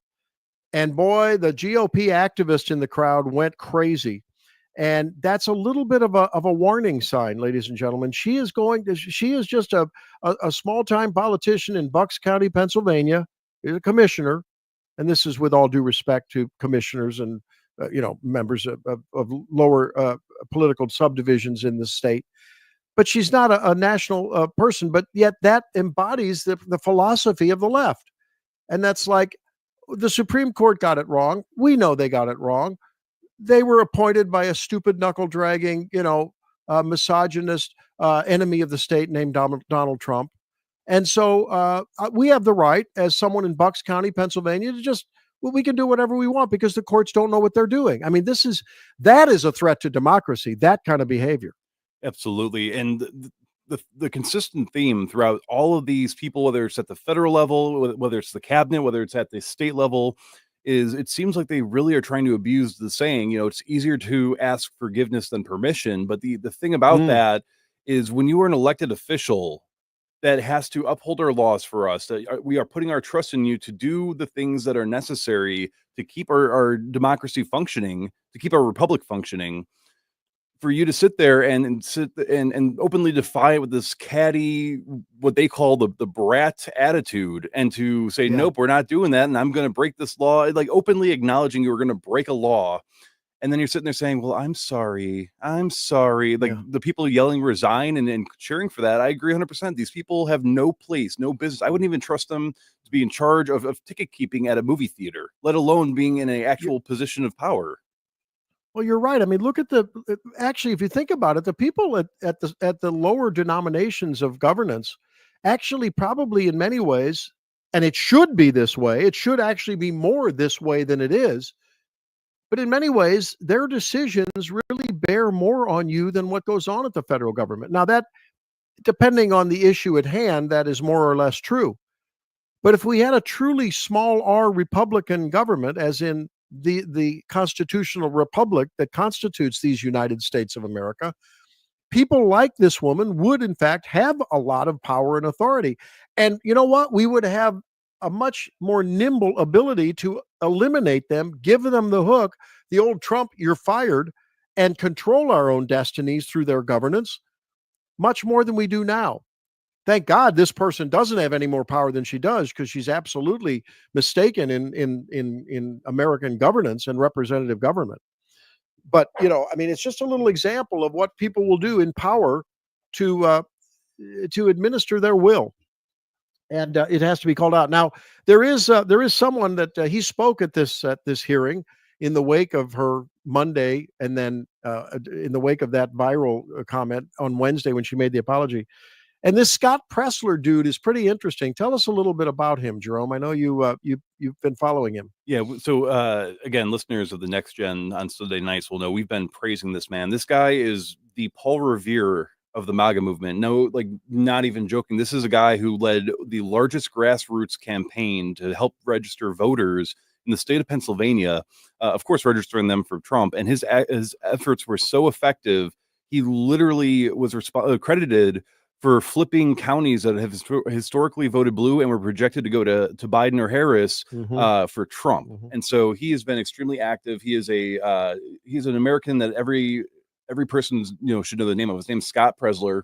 And so he showed up to the meeting regarding this, and the words that he says in this clip are just, we need to be doing this in every city, every state, every county. Every time a politician thinks that they are above the law and that we are subjected to their rule, listen to what he has to say about that. We have a commissioner, quote by Diane Marsiglia, precedent by a court doesn't matter anymore in this country. People violate laws anytime they want. And if I, meaning Diane Marsiglia, violate this law, it's because I want a court to pay attention to it. Well, Commissioner, the court already ruled that undated and misdated mail-in ballots could not be counted. You knew that going into the meeting. And I want to congratulate the people of the Commonwealth of Pennsylvania. This speech I'm doing right now is going to be seen by millions across the country, the Commonwealth, and the world. And I have a message. Congratulations to President-elect Donald J. Trump, the 45th and 47th President of the United States of America. Congratulations to Senator-elect Dave McCormick, and we are not going to allow Democrats to steal this seat from us. Furthermore, congratulations, because we defeated Matt Cartwright, giving President Trump an additional seat in Congress. Congratulations to Congressman-elect Rob Bresnahan. Congratulations to Congressman-elect Ryan McKenzie, defeating Democrats Susan Wild in Allentown and Lehigh. And I have a message. Peacefully, we are coming for your seat in 2027. If you don't resign today, Have at it. And I want to just point out the end there. She says, Have at it with the sarcastic challenging. That is the opinion of so many people in our government, and hopefully we're not putting up with it anymore. You're right. And Jerome, if you can track back to 421 on that clip, I gave you the wrong timestamp, but I want you to hear this, guys. It's really important that you hear what Diane Marseglia said, because in the context of what Pressler said, I want you to listen to this. After she made a grievous error, and admitted her own disobedience to the law. I'm above the law. The Supreme Court doesn't know what they were doing. Listen to what she said. She doubled down. This is 4 minutes and 21 seconds into a long apology. And at the end of the apology, we'll play about 30 seconds of it. She rolls her eyes at the very end after she talks about what the Supreme Court did through the Dobbs decision and why somehow it gives her the authority to skirt the law. Listen. So to the citizens I serve, I apologize, and I will continue to work hard for you and endeavor to not make such a mistake again. I will also clarify one more thing. When I inartfully spoke and used the word precedent when I was talking about provisional ballots, I was referring to the United States Supreme Court and the precedent that has been lost on many issues, including Roe versus Wade.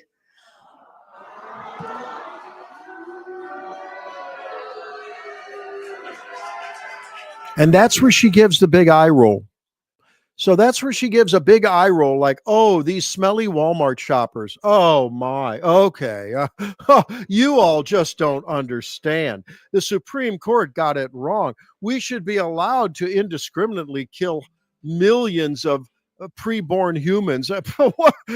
I'm Diane Ellis Marseglia. Who is the Supreme Court to tell me to take away your Amendment 3, your abortion rights? Oh, I'm sorry, the smug arrogance. And you know what, whether it's on the, look, we got to, I keep coming back to this because I want you to remember this. Don't let go of this thought.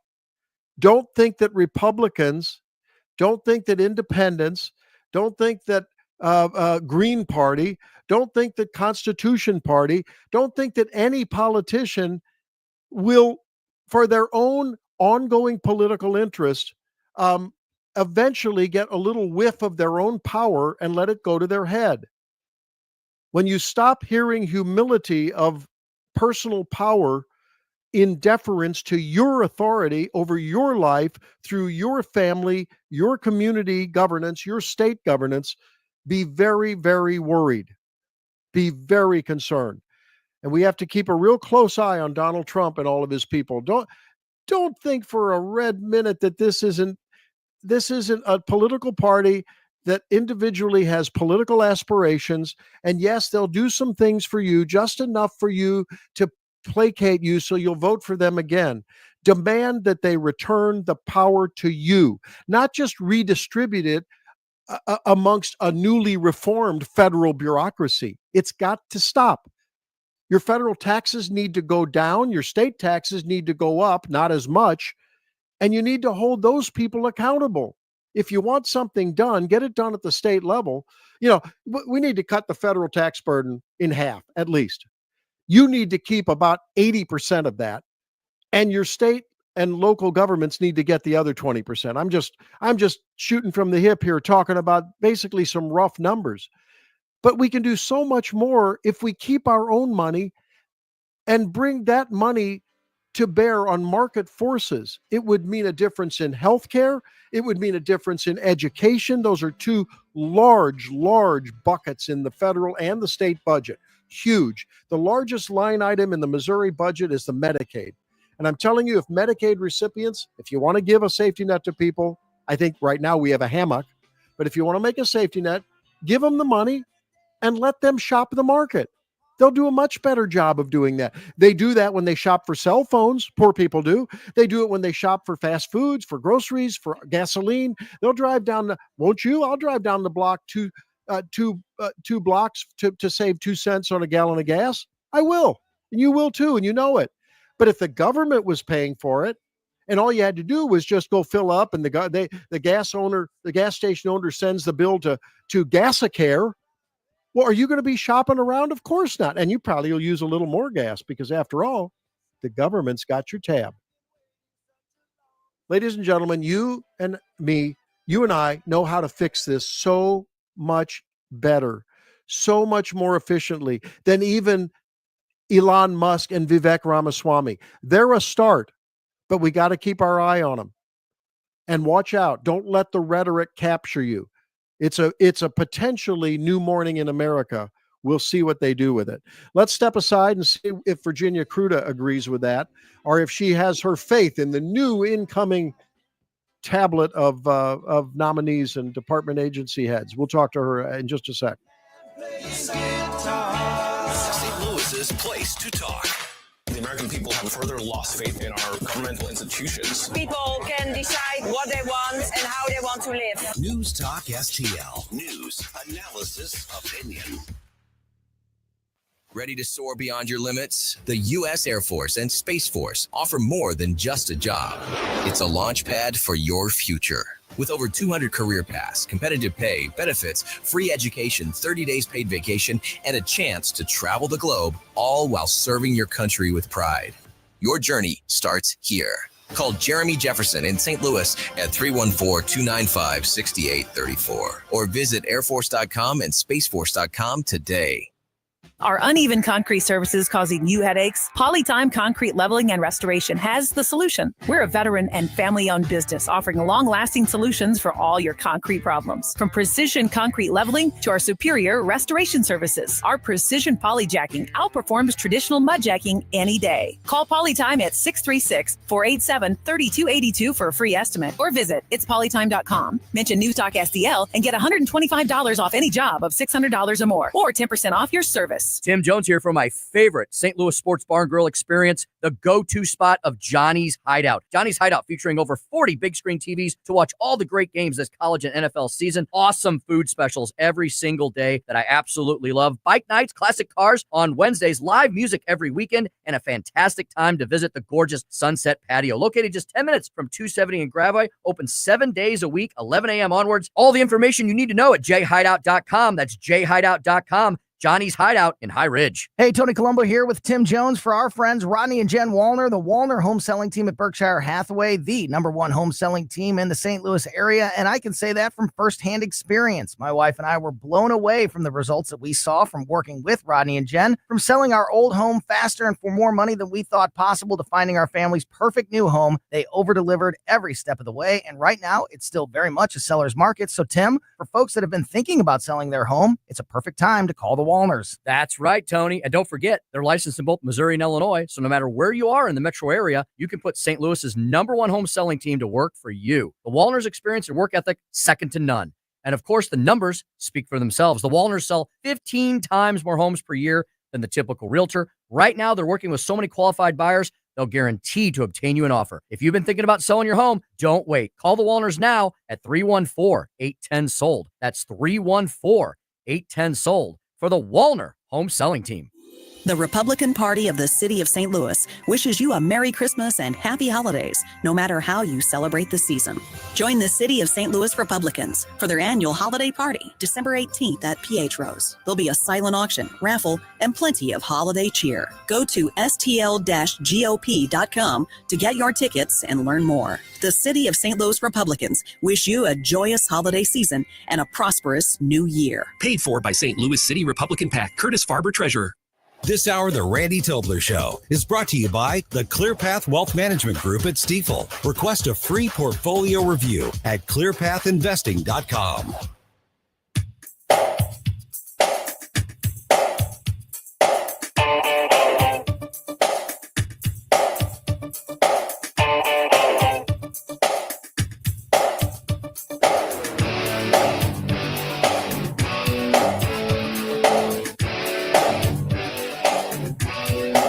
Randy Tobler, Truth Warrior, Woke Destroyer on News Talk STL. Hi, it's Ken Williams, producer and Thunder Stealer for the Vic Porcelli Show, weekdays from 9 to 11 a.m. on News Talk STL. But right now, let's get back to Randy Tobler Show on News Talk STL. Well, thank you, Ken. And boy, I enjoy my frequent visits with Ken and Vic. It's always a lot of fun. I keep trying to tell Vic that we've got to we got to make sure and keep our eye on Trump. We have a friendly, let's just say, disagreement on Trump. It's a friendly disagreement. I am suspicious of Trump is more concerned about Trump in terms of his celebrity and status than he is about policy. Vic, it turns out, is very often, though, about the way Trump turns things around and gets them done. He has a very 3D chess mentality. And so we always have a lot of fun talking about that on Tuesday mornings with Vic and Ken. I enjoy weighing in on the various programs here on News Talk STL. We have a caller. Who's on the line? Let's talk to him. Virginia Kruta is up. Virginia. Yeah. Oh, Virginia. Okay. I think that Virginia, we had a hard time getting a hold of her. I imagine that's because she's been reviewing the latest tranche of Trump nominees, including the Treasury Secretary, Scott Bessent. And we have Marty Makary at FDA and others. Virginia, how you doing? Have you been reviewing this latest dump last night? I did look over it a little bit. We're in the middle of a 3-day swim meet, so I haven't had quite as much time to look at that but I saw Marty Makary and I thought, okay. So every time a new nominee is announced, the thing that keeps resonating in my head is, okay, yeah, he's serious about it this time. And so, like, we saw the nominees come out when he did his first administration, and people are like, why is he doing this? Like, why is he doing that?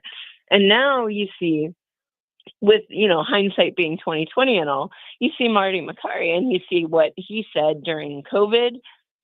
He was against the lockdowns. He was against closing down schools. He was for choice when it came to the vaccine. These are all of these things.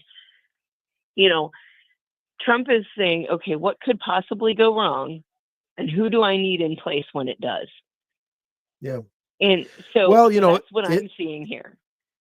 In the healthcare space, we were talking earlier about my concern about Dr. Oz. Dr. Oz in 2020 wrote a Forbes piece about, making, first of all Medicare Advantage. And then he has suggested in the past that anyone who's not on Medicaid in America be on a Medicare Advantage, basically a privatized system. It sounds an awfully lot like Kamala Harris. Do you share my concern that they can speak and talk and rhetoric all they want, but unless they show some serious libertarian, get the federal government out of our hair behavior, I'm gonna be very, very, very suspicious until I see some of that. How about you? Well, I think we will see some of that. The question is, how difficult is it to undo the bureaucratic knots that we already have in place? So it's going to come down to not so much what they want to do or what they would do, it's what they can do. Because there's only so much that you can do by executive order, and there's only so much you want to do by executive order. Because if anything that's done with executive order can be undone, as we learned with the border, right? Because Trump acted by executive order because he had to, and it was effective while it was in place. But the second Joe Biden took office, it was gone. So right. So a lot of this has to be codified, right? Yes. So I think he's putting people in place who will enforce what he wants. But in the meantime, he's got to get Congress to act. And I think that with a 53-47 majority in the Senate, that's going to be helpful, because even if he loses 3 senators, he's got Vance in the White House to break ties. So, and it's also going to depend whether the senators who lose either choose not to vote at all or vote against him, as far as policy is concerned, because he may not need a tiebreaker. He may just have fewer votes. But let's talk about things that are in play. Okay, well, let's talk about really enshrining sovereign borders in the backbone of this country, in the skeleton of this country, so that it can't be altered. And I think the Lake and Riley trial and the testimony of the mother, the playing of the tape with her last desperate moments, that really struck a nerve across America. Do you think it will propel? I know you wrote a story about it, will it propel some long-term sustainable border sanity? I don't see. I think that the number of people who believe that it is wrong to secure the border is a lot smaller than we think it is. Because if you look on Twitter, Twitter is the very online people. So you see the far left and the far right duking it out, and you don't see much of what's in the middle. But the average American, and I think we learned this because of the way they voted, just doesn't want their kid to get attacked by somebody who shouldn't be here. Yeah, you're right. And yeah, I mean, so there's you no doubt see about it.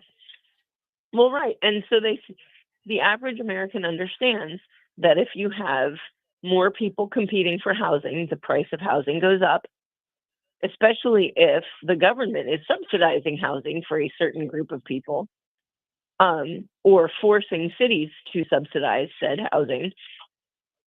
If you have more people in the country who will accept lower wages, minimum wage stays low. And I'm not saying minimum wage should go up. What I'm saying is that the average person is looking at this and saying, okay, well, wages aren't going to go up as long as there are people who are willing to work for cash under the table and, not get paid as much. Yeah. There's no value in what I can provide if somebody else is willing to do it for less. Is kind of what I'm getting at. And so if you have more competition for jobs, wages go down because that's just how it works. And so I think most people understand that. Just most people aren't on Twitter telling you that you're a bigot if you say close the border. So it's both a financial and a personal safety issue. Why people would be There are absolutely in favor. multiple reasons, and some people favor one or some people are like, I want the border closed because it's a safety issue. Some people look at it as just an economic issue, and some people look at it as multiple. But it doesn't matter because they're all looking at it. If you recall, that was one of the major. When the exit polling said that the border was one of the number one issues, and the Democrats tried to make it about abortion all day long, but at the end of the day, when people came out of the voting booth, what they said was the border, economic policy, and stop transing our kids. Right. Okay, well, let's talk about safety. I mean, border safety and the spinoff in our communities and the young women being raped and killed, and I mean, it's just awful. But that's going to take a Department of Justice. Now, let me play something for you from a MSNBC analyst who's going to see a psychiatrist, I guess, because he's just so afraid of what Pam Bondi might do. Listen. Bondi is exactly what I was saying in the last segment that we should all fear because she's competent.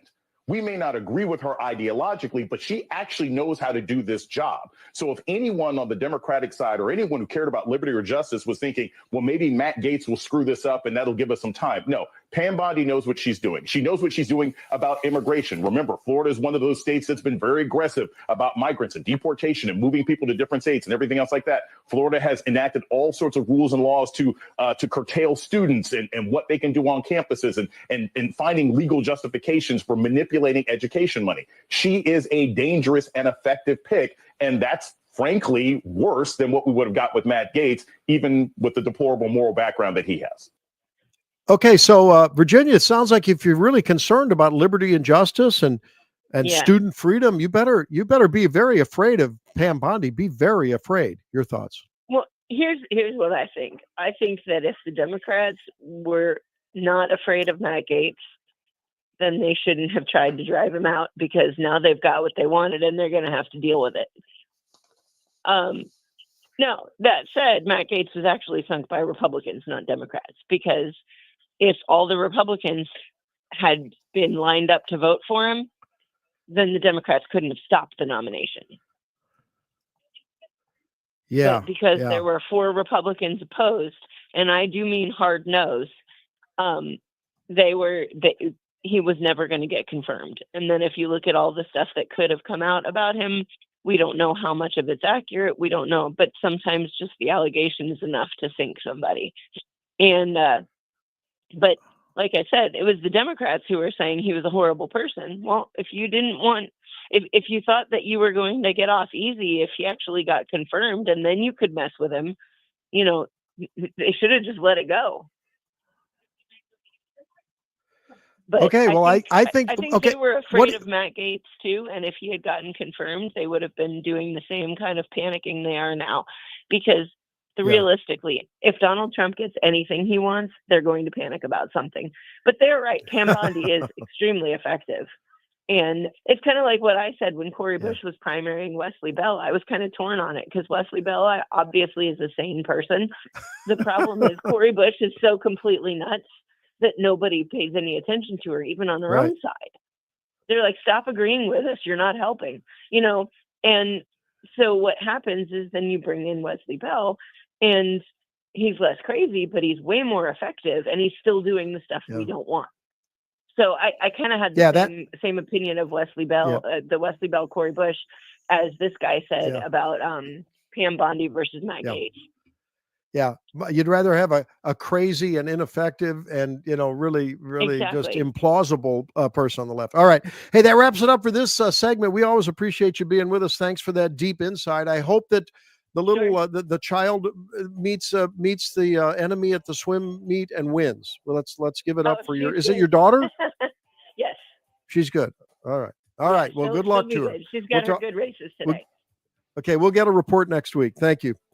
All right, guys, when we come back, we're going to talk transgenders in the bathrooms, Francis Howell School District. Stay tuned. The Vic Porcelli Show. The green agenda is really not zero population growth. It's negative population growth. Bill Gates. Well, by the way, when did we start taking medical advice from a computer nerd? The plan, if we need to repopulate the earth, Ken, what do we do? Plan. Hey. How you doing? That's how you do it right there. How you doing, Donna Jackson? Vic Porcelli, weekday mornings at 9 on News Talk STL.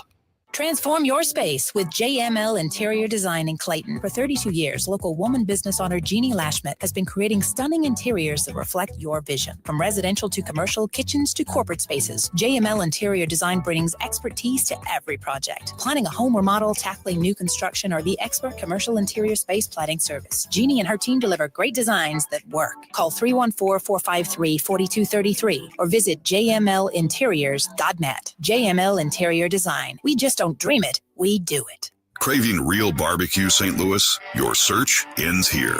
4 incredible locations, Bogart's, Dale Smokehouse, and 2 Pappy's Smokehouse spots, each serving up mouth-watering, slow-smoked perfection. Only the highest quality meats, prepared with love and care by our friendly staff.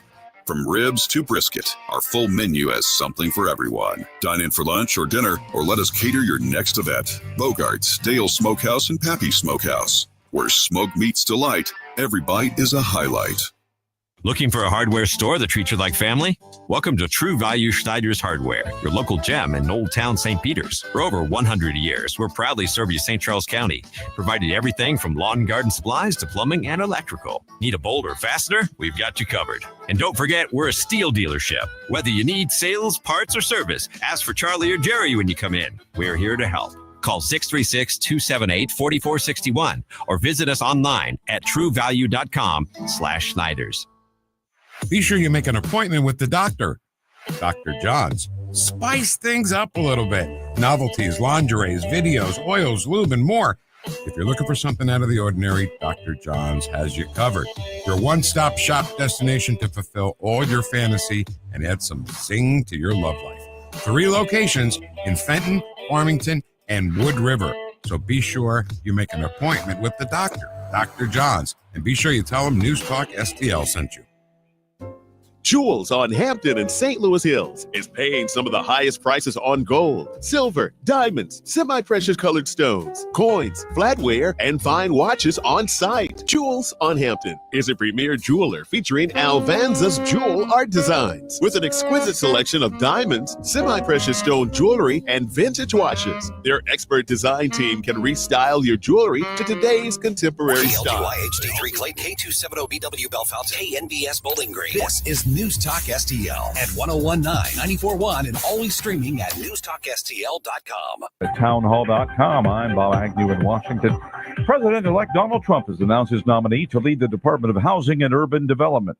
Scott Turner is a former NFL player and a former White House aide who's been picked to serve as Secretary of Housing and Urban Development. In Trump's previous term, Turner ran the White House Opportunity and Revitalization Council, and the former president credits him with helping to transform some of the country's most distressed communities. Turner would be the highest-ranking Black person so far that Trump has selected for his new administration. I'm Jackie Quinn. Political observer Ben Dominant says Matt Gaetz' decision to drop out of the running for Attorney General will make life easier for Senate Republicans and President Trump as his second term gets underway. So you have a controversial pick in every situation, but the question is, how much energy are you going to expend for that pick? Are they worth it?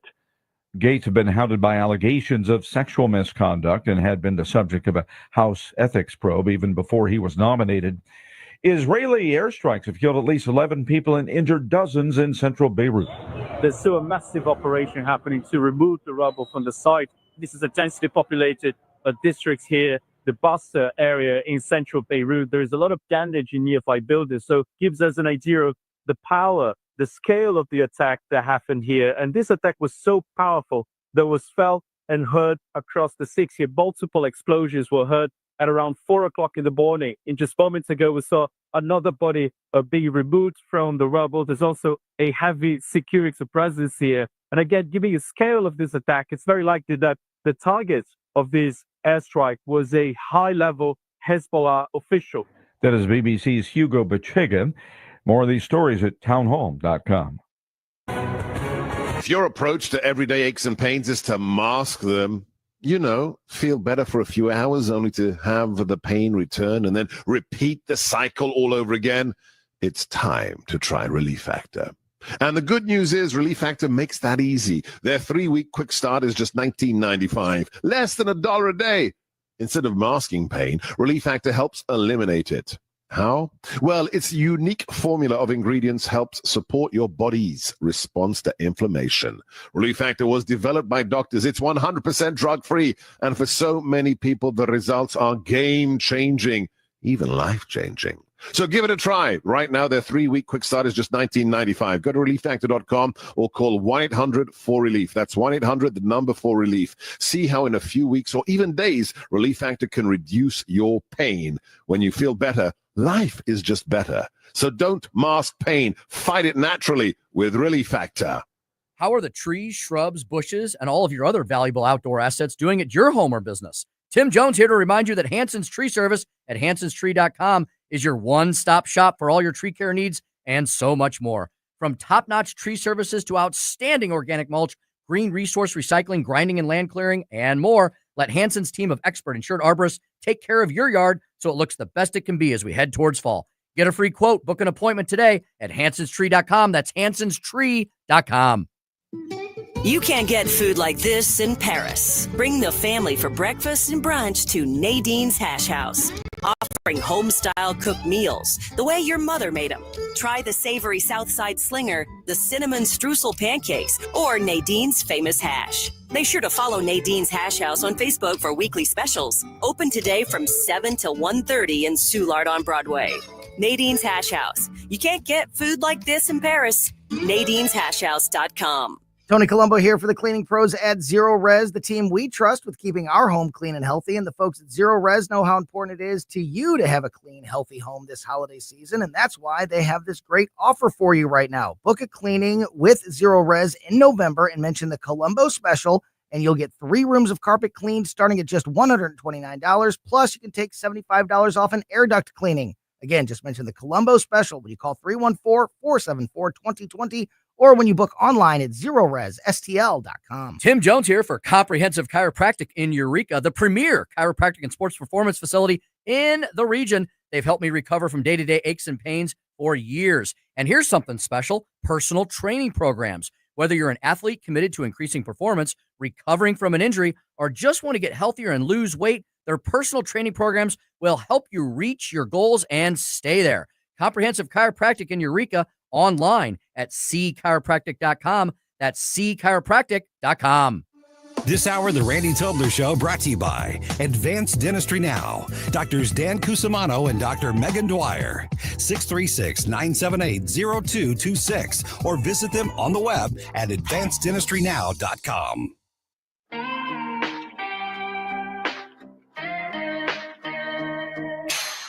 Sometimes I wonder, is he faithful? Does he see me in my trouble?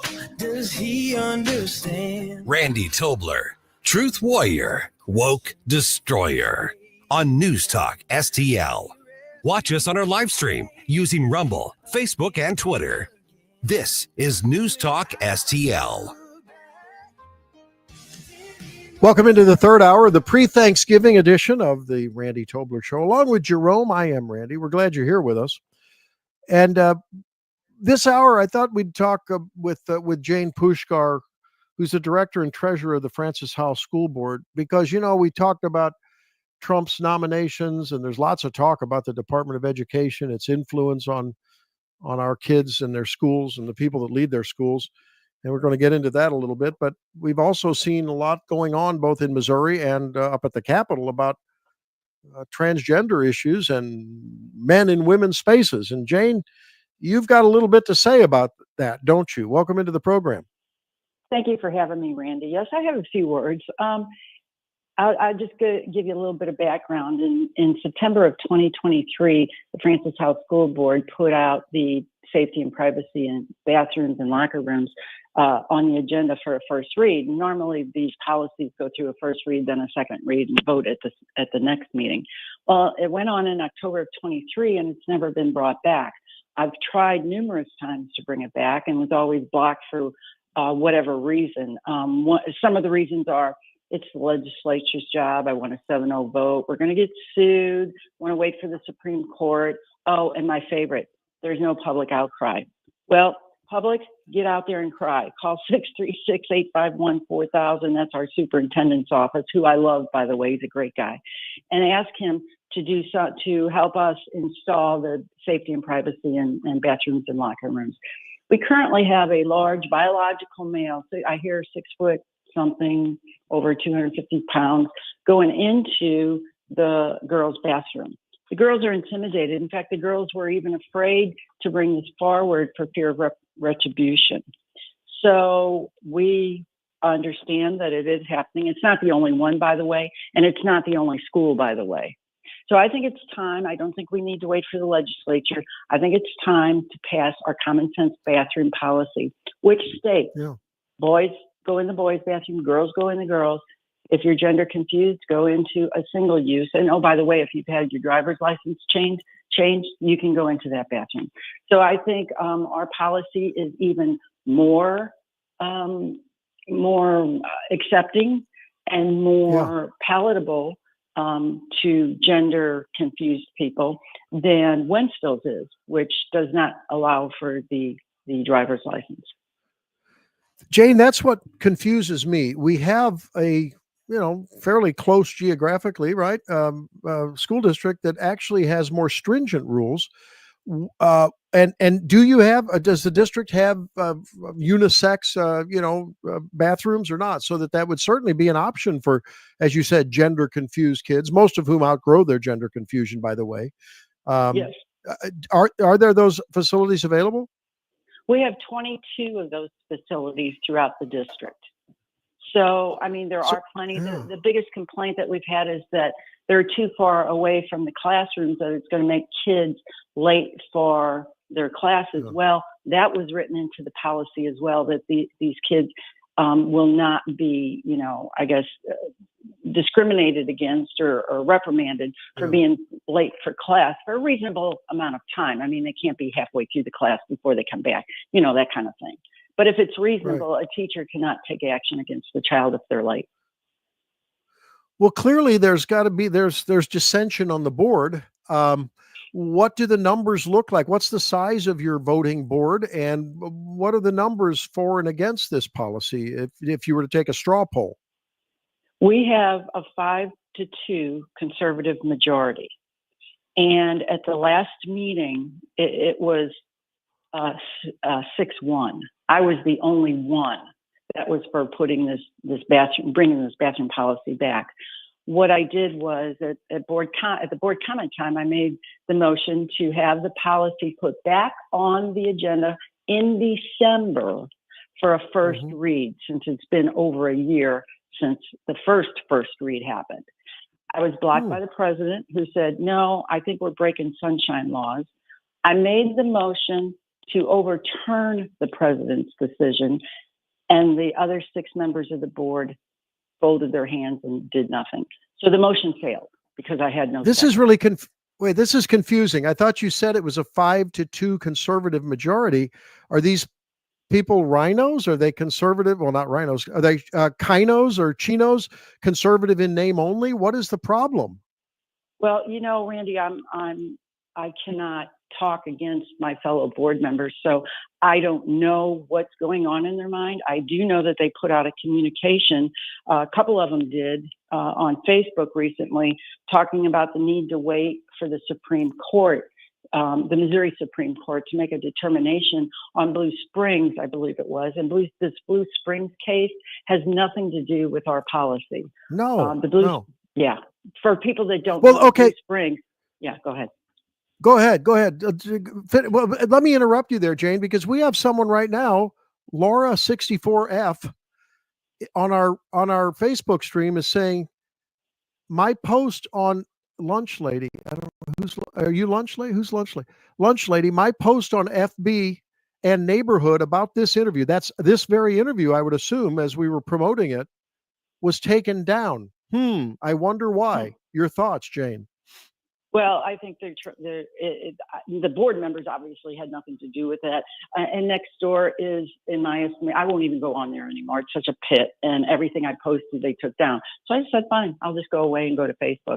I'm not sure why it was taken down on Facebook, other than somebody reported it. I don't know who would have done that. Wow. And somebody on Facebook Holy took it cow. down. Yeah. Okay, so Yeah, go through the Blue Springs thing again. Why that seems like a straw man argument that some of your fellow board members may be using. The Blue Springs case, I believe it was a trans female, could have been the opposite, doesn't matter. Went on the hormone blocker, first went into the wrong bathroom as probably a freshman in high school. The child was suspended, came back, and this child went through having surgery, hormone blockers, the whole thing, and came back to school like a year and a half later, went in the other bathroom, and the child was expelled. The child sued and got a $4 million award. That's nothing like ours says. This child, and I hate to say this, the child did suffer a lot of pain and agony. I mean, having gone through the surgery and then still being told, no, you can't go in that bathroom. I mean, that board, in my estimation, did not make the decision that I would have made at that point in time. But so that's why I say, the board has the option, when something happens in the school like that, the parents have the right to come to the board and talk to the board. And I do feel that this board is a lot more compassionate and would have worked with that family to work out things. But our policy even is not that stringent. If you have changed your driver's license, you can go in that bathroom. So Blue Springs has nothing to do with what our policy says. With all due respect, I think your policy is too lenient.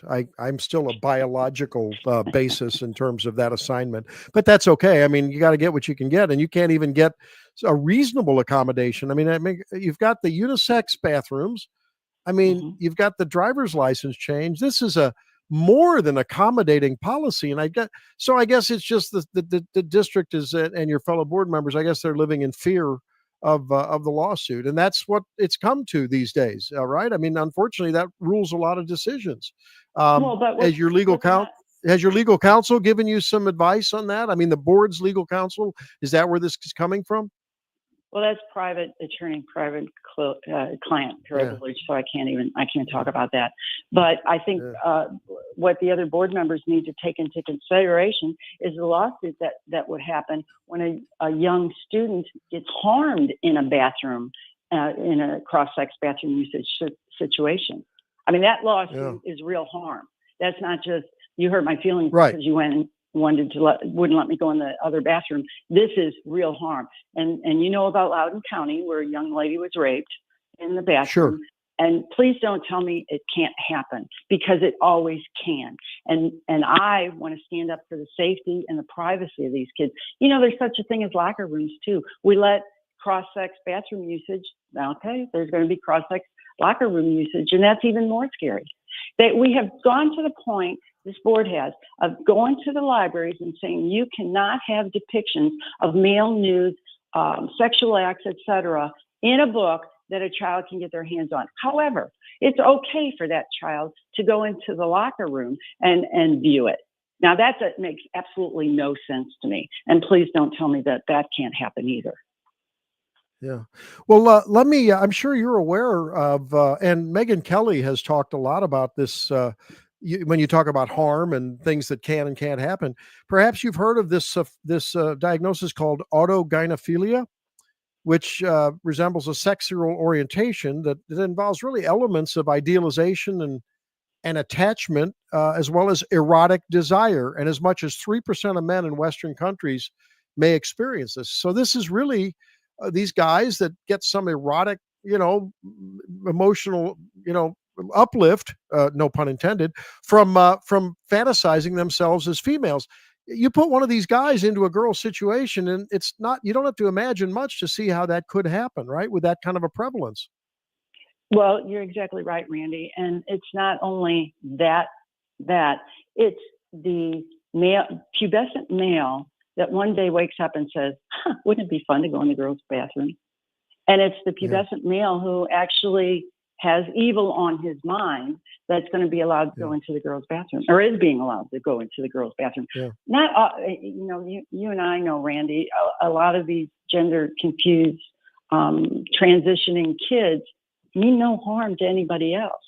But that doesn't mean there's others pretending to be like them, which is also a concern, that are also able to go into the bathroom and cause harm. My motivation is to protect the children in this district, which is what I was elected to do. So what's next? I wish it were different. Well, what's next? What's I next? go back to the board. Okay, next month I go back to the board and make the same motion, and I'm going to continue to make this motion every month, because this is not going away. One of the things was, like I said, there is no public outcry. Well, thank you for letting me be on today, Randy, to hopefully increase this public outcry so that we can get something done. Okay, well, Jane Pushkar joins us. She's the director and the treasurer of the Francis Howell School District.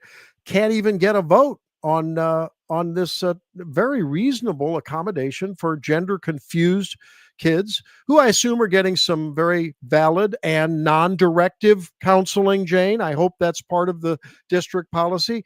The last thing we need is for counselors and adults who should be more responsible to fuel these confusions into permanent changes for these kids. But let's assume that's going on. Do we need some more pitchforks and torches at the board meetings? We do. December 12th, 6:30, be there. Francis Howell Central's board building, 801 Carpet Center Drive. 6:30, December 12th. What day of the week is that? I don't have my calendar. It's a Thursday night. Okay, Thursday night, December 12th, 6:30 at the Francis Howell Central building there. And I would encourage everyone to get out there and let the board know your feelings. Let's at least have them on record as a vote, so that when the next round of elections come up, at a minimum, their vote can be in the voters' minds as they cast their ballots. Right, Jane? Exactly correct. All right. God bless you. Thanks for fighting the good fight. I know you may feel a little bit like Don Quixote, but you're not fighting windmills. You're fighting real problems, social problems. And these kids need help. There's no doubt about it. They're mentally confused. They need mental help. They don't need validation. They don't need the possibility of threatening other kids, for those who are have evil intents. And we don't need to have our girls feeling like they're threatened every time they walk in a bathroom, or, God forbid, a locker room in the future. Thank you, Jane Pushkar. Appreciate you very much. Thank you for helping me fight the fight, Randy. I truly appreciate it. All right. And we appreciate you. This, ladies and gentlemen, has to be admired just for the effort and the courage and the resolve whether you agree with this issue or not, you have to admire Jane's determinedness and her dogged determination to get this through. My gosh, it's a very lax policy. It really is not a very harsh policy at all, Jerome, is it? I mean, it just seems very reasonable to me. No, and this is something that and our stream viewers were saying is that when they were trying to share the interview she did with Mike Ferguson in the morning, the reason why it got taken down, and this one as well, but that one as well was taken down and it was labeled as discrimination. Medical factual information is being labeled as discrimination. That is unreasonable. Okay, well, I hadn't heard Mike's interview, and so I'm sorry. I thought it was a promotion for this interview, but I'm sure this one will be taken down too. Yeah, I'm sure it'll do that. And for all of you who want to turn this interview in as some kind of discrimination, shame on you. If you don't have a better if you have a better argument, call me. Let's have the discussion rather than try to cancel Jane and cancel this program. You should be embarrassed. We'll be back with Gabe Pfifer. Stay tuned.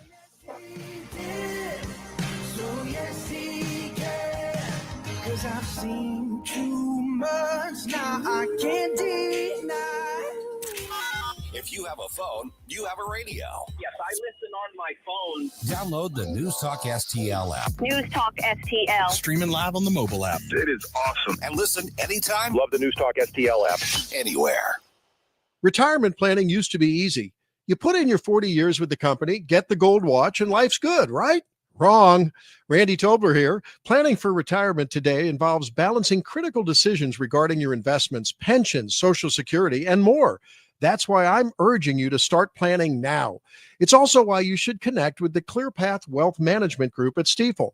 They bring a combined 100 years of wealth management experience to help you with your retirement plan. You can hear Stifel financial advisors Bob Stockdale and Eric Robert every Saturday morning at 9 during On the Money here on News Talk STL 1019. Their team is ready to help you design your retirement plan with the care and commitment you deserve. Request your complimentary retirement plan consultation today at clearpathinvesting.com or call 636-695-2650. That's clearpathinvesting.com or 636-695-2650.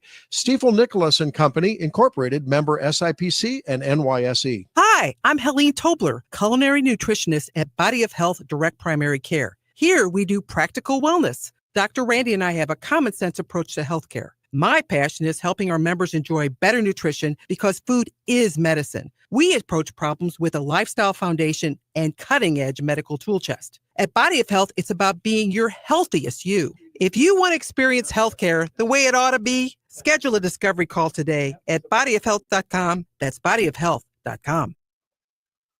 And if you want to experience dentistry the way it ought to be, see the folks at Advanced Dentistry of St. Charles. My good friends, Dr. Daniel Cusimano and Dr. Megan Dwyer, lead the team there. And of course, all of the great staff make sure that from the minute you walk in the door till when you walk out with the pearly gleaming whites, you're very, very pleased with the service.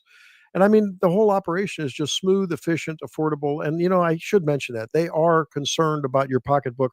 What is termed dental insurance is not really dental insurance, a bit of a subsidy in most cases.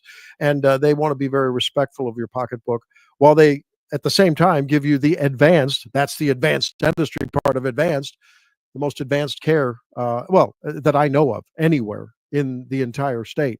So go see Advanced Dentistry of St. Charles, give them a buzz, and get an appointment. If you haven't seen your dentist in a while, get to know my friends at Advanced Dentistry of St. Charles.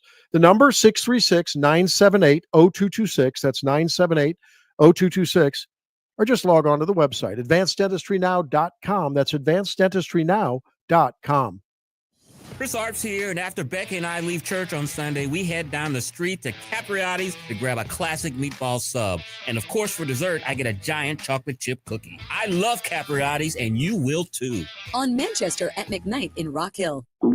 Oh no, stomach issues again? Stomach issues? Who are you? Your pancreas. I could be the real reason for your diarrhea, gas, bloating, stomach pain, or loose oily stools. I thought it was my stomach. People often do, but any of these symptoms could mean having a condition called exocrine pancreatic insufficiency, or EPI. With EPI, the pancreas doesn't release enough enzymes to break down food, but EPI is manageable. Use the symptom checker on identifyepi.com and speak with your doctor. That's identifyepi.com. Sponsored by AbbVie. An official message from Medicare. Medicare plans change from one year to the next. And this year, it's important for you to review your current coverage and compare all your options during Medicare open enrollment. Compare health plans, drug coverage, and costs. See if you can save some money, and don't forget to make sure your drugs are covered. Open enrollment ends December 7th. Visit Medicare.gov or call 1-800-MEDICARE. Paid for by the U.S. Department of Health and Human Services.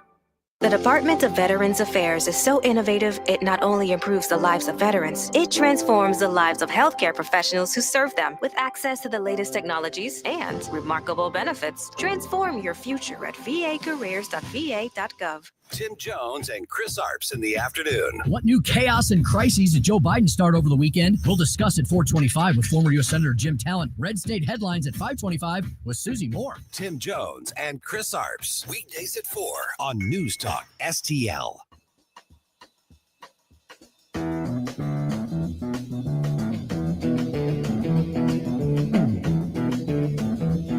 You know the day destroys the night.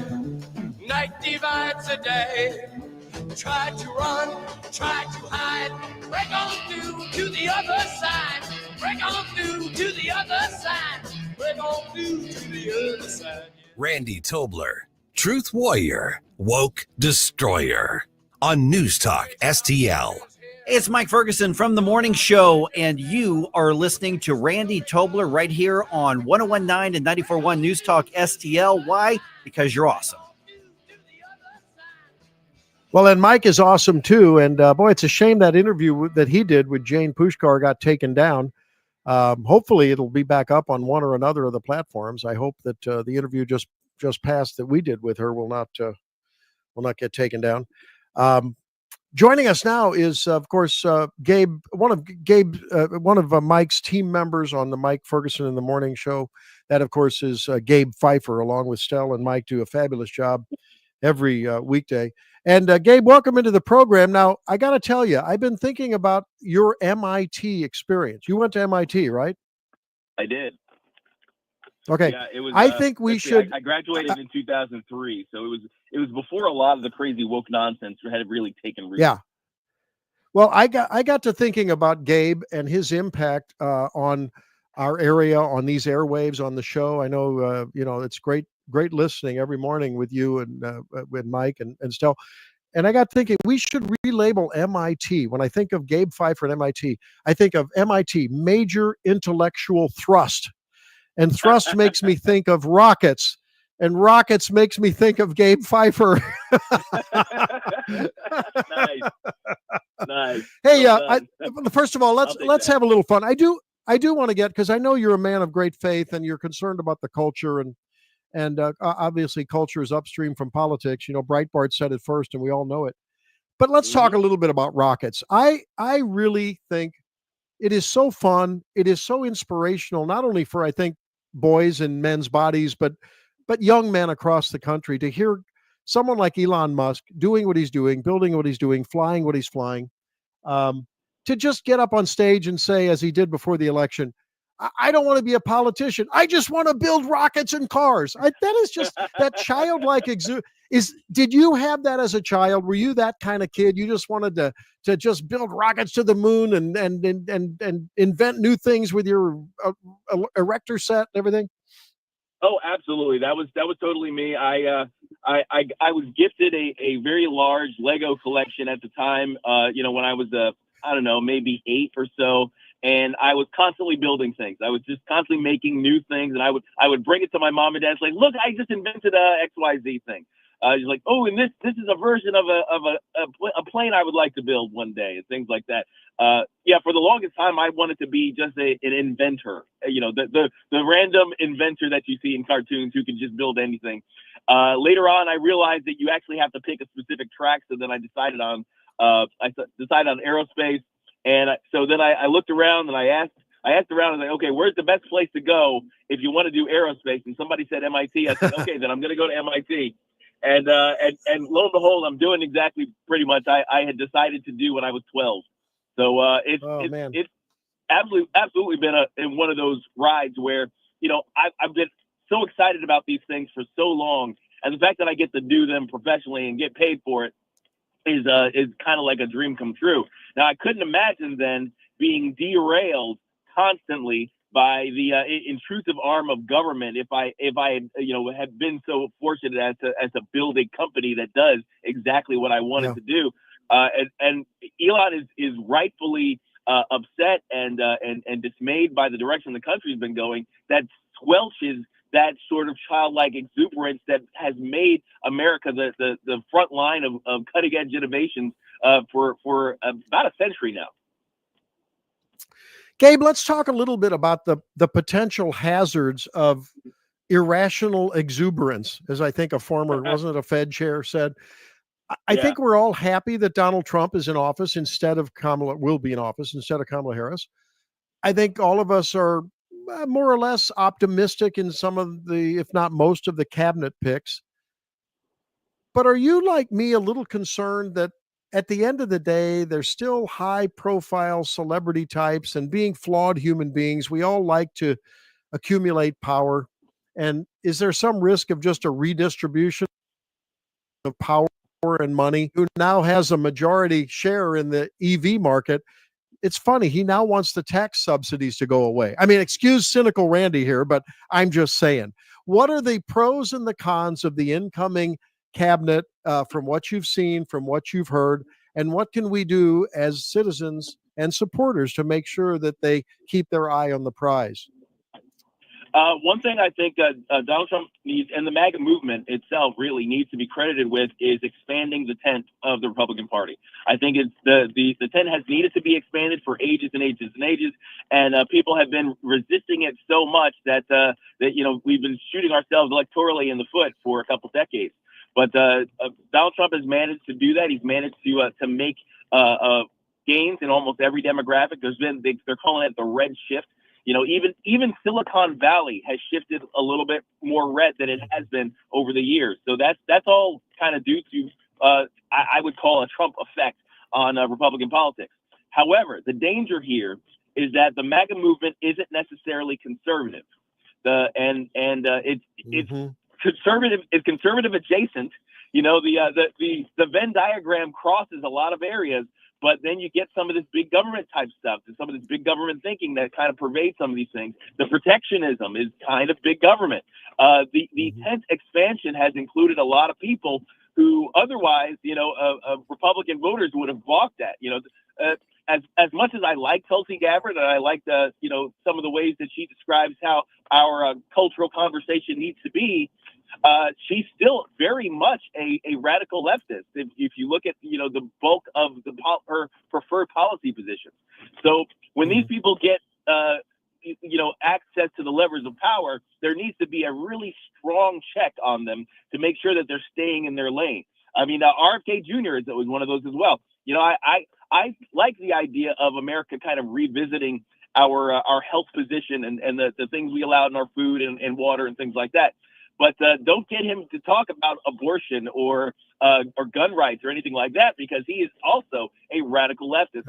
I'm worried about the state of conservatism within the Republican Party and whether or not we can turn the MAGAs into true blue conservatives or true red conservatives, as it were, and keep it moving, as opposed to all of this falling apart and becoming just another version of some of the stuff we've seen in the past.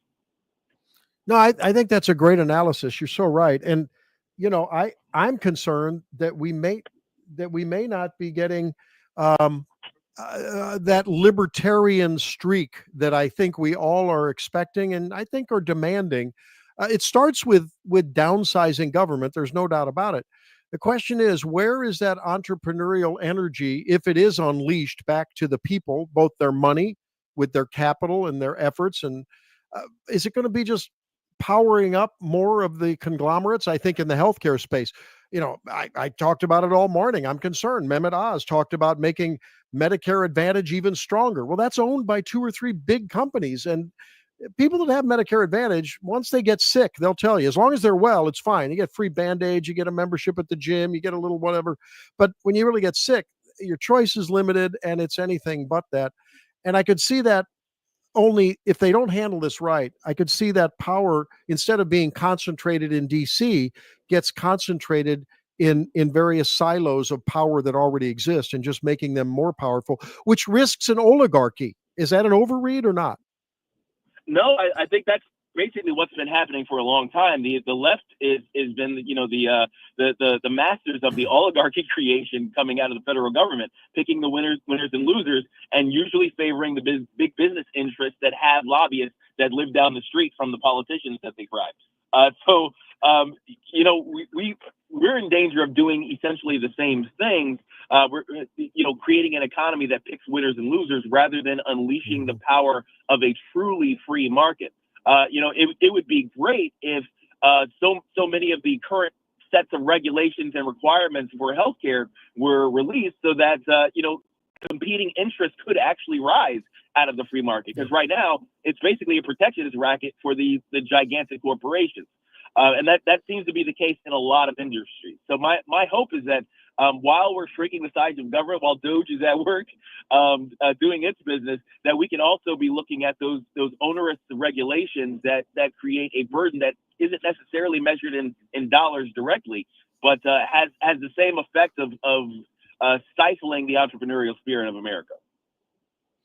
We're talking with Gabe Pfifer. You hear him on Mike Ferguson in the Morning, of course, with Stell and Mike, and it's a fabulous cast. And speaking of Doge, of course, everyone knows about Elon's brilliance and his power. Now, you went to MIT, and you're a brilliant guy, and you clearly, we all know you well, and you're not Asperger's, but I think we can all say that Mr. Musk may have a little Asperger's in him. God love him. God love him. It's that childlike thing. I love that. He's definitely on the spectrum. He's definitely on. Yeah.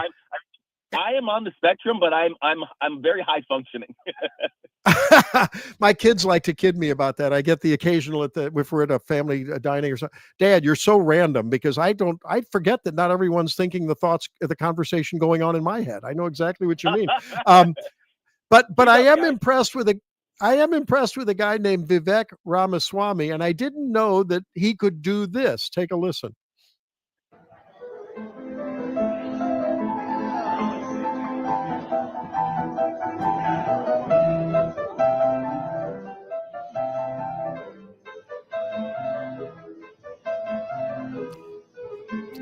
Okay, so we won't play any more of it, but this was something I saw on X where he's just like, it looks like it's either at a bar or maybe in a mall or something. He sits down at the piano and starts playing classical music like that. And I mean, it wasn't perfect, but it was damn good. And I thought, wow, there is a connection between mathematics and musical prowess and creativity and invention. Is there not, Gabe? Oh yeah, prodigies are gonna prodigy. That's just kind of how it works. So do you think they're going to be able to really have an impact in the 2 years that they've been given till July of 2026? I mean, what's realistically, pragmatically possible with Doge under Musk and Ramaswamy? Well, if nothing else, what Doge is going to do is it's going to bring a light on government waste like has never been seen before. We have the occasional, and I'm trying to remember the name of it, but there's a list that comes out every year talking about government pork. I think Ron Paul has been involved in the past in that whole thing. And yes, that was interesting to us political wonks because we pay attention to the polls. But the people at large, they would only occasionally hear about, $100 million for a study about shrimp mating habits or something like that. And they would kind of chuckle and move on and not really pay attention. I think Doge, because of the level of popularity, because of Elon Musk, the characters involved, that it's going to put a huge light on this. And America is really primed to look at that and say, okay, we're done with this kind of bullcrap. The Doge account on X has 2 million followers. Now, of course, because this isn't an actual government department, because they can't make law, they don't have the power of the purse. The real issue is whether or not the Doge caucus, which just recently came into being in Congress, is actually going to be willing to pull the trigger on killing some of these things. So that's really where the focus needs to be. The report is going to be the report. It's going to show probably like $1 trillion of waste or something ridiculous like that. And so then it's up to Congress whether they have the intestinal fortitude and the spine to actually nuke some of these crazy programs that the government has and quit all the pork spending. I don't know, because they've been addicted to it for so long. The detox may take too long for it to actually take. Yeah, it's going to be interesting. If nothing else, I think it's going to ignite, hopefully, a large discussion. And you know what? If the Department of Education goes away and we can get back to teaching civics and the founding principles of this country, Gabe, wouldn't it be nice if all school children were taught about small r republicanism and returning the money and the power to the local jurisdictions? I mean, I think it starts with the kids and their education and their understanding. Maybe they bring it home to the parents. I think it's that way with healthcare and healthy eating and everything. You can't get a guy that's been eating steak and potatoes his whole life to even look at a broccoli, must eat it, much less eat it. But if the kids bring it home and do it, by golly, the parents follow. Maybe the same happens with small government. What do you say? Yeah, I think the Republicans need to follow the lead of the Jim Bros on social media, and let me explain how that works. Because generally speaking, the American people would much rather take a dangerous drug like Ozempic to lose weight and get in shape, as it were, than to eat right and exercise. But the Jim Bros know that eating right and exercising is actually the best way to get those gains. And they're obsessed with it to the point that they kind of make you obsessed with it. They get a lot of people to follow their advice, to do their stuff, and they kind of create little minions who are also obsessed with it and will tell everybody they come in contact with how to eat right and how to lift heavy, bro. So the Republicans need to basically take that tactic when it comes to the size and scope of government. It's like, yeah, I know it feels, it's not the same as biting into a gigantic greasy cheeseburger from your local favorite fast food place. But man, you can eat well while you're doing it right. It's like, here's how we do that from the government standpoint. I think we need to become better salesmen of small government. Yeah. And you know what? Even though people, in a way, certainly on the left, they ridiculed RFK for that picture that I think will be iconic, with the picture on Trump's plane with he and Donald Trump Jr. and Trump and Musk across the table. McDonald's. Eating yeah, but you know what? I think that tells an interesting story, because to me, rather than the autocratic, whether it's green energy, whether it's open borders, whether it's transgender, LGBTQ celebrations, White House in rainbow, it's our way and no way else. That's sort of, that lockdown autocratic mentality. This, I think, messages something different. I hope RFK, if he's ever asked, says, hey, 99% of the time I eat fine. If I'm in my host's home and my host serves me McDonald's, I got a good defense. It's called a great lifestyle, and that gives me a defense. Once in a while, I can have a little McDonald's. I'm not an all or nothing autocrat. I think that could be turned into a really powerful message, because Americans don't want to be told what to do. They want to be influenced and suggested. Right. Absolutely. Yeah. That's basically the Jim Bro sharing his cheat day meal on social media. There you go. Man, it's the same idea. I keep telling my wife, honey, no, really, I do look like RFK. It's just your glasses. They're just not focused. Hey, Gabe Pfifer, we love you, brother. Thanks for being with us, and we look forward to the next conversation. And people I know can't wait to hear you soon enough, but that will be Monday morning, right? Or are you traveling for Thanksgiving? You on Monday? I'm away. I'm traveling for Thanksgiving. I'm actually about to be on the road in about an hour or so. So you'll have to check me out the week after. I think December 1st is when I'm coming back on it. All right. Hey, real quick, folks can hang out with Mike and Stell, but you'll be back on Monday. Thank you, and safe travels, and happy Thanksgiving. And make sure that Mike texts Danny back.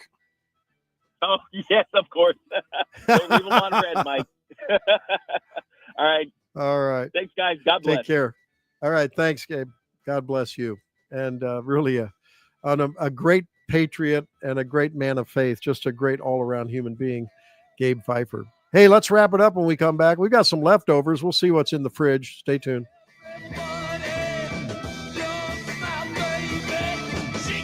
So many ways to listen to News Talk STL. Join the conversation. All you have to do is say, Hey, Alexa, play News Talk STL. Welcome to News Talk STL, conservative talk radio for St. Louis.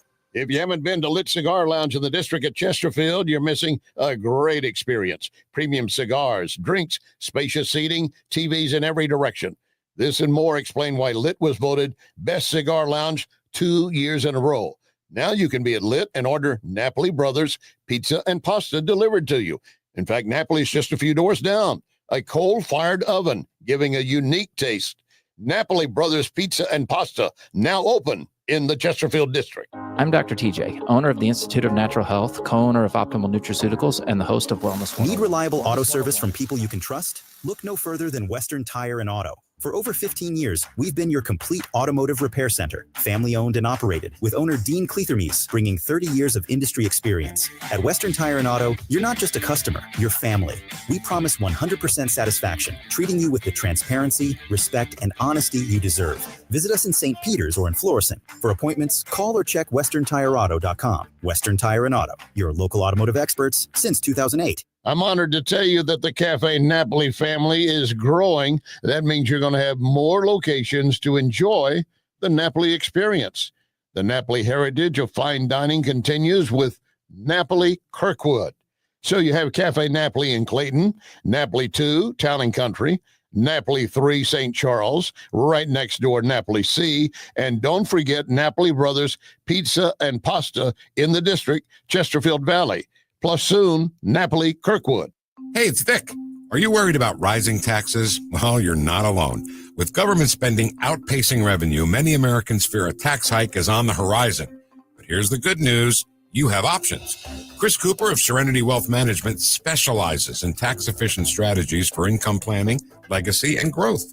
Chris knows your money will go to one of three places: the government, healthcare, or your family and charities. Shouldn't your loved ones come first? Don't let Uncle Sam be your biggest beneficiary. Take control of your financial future today.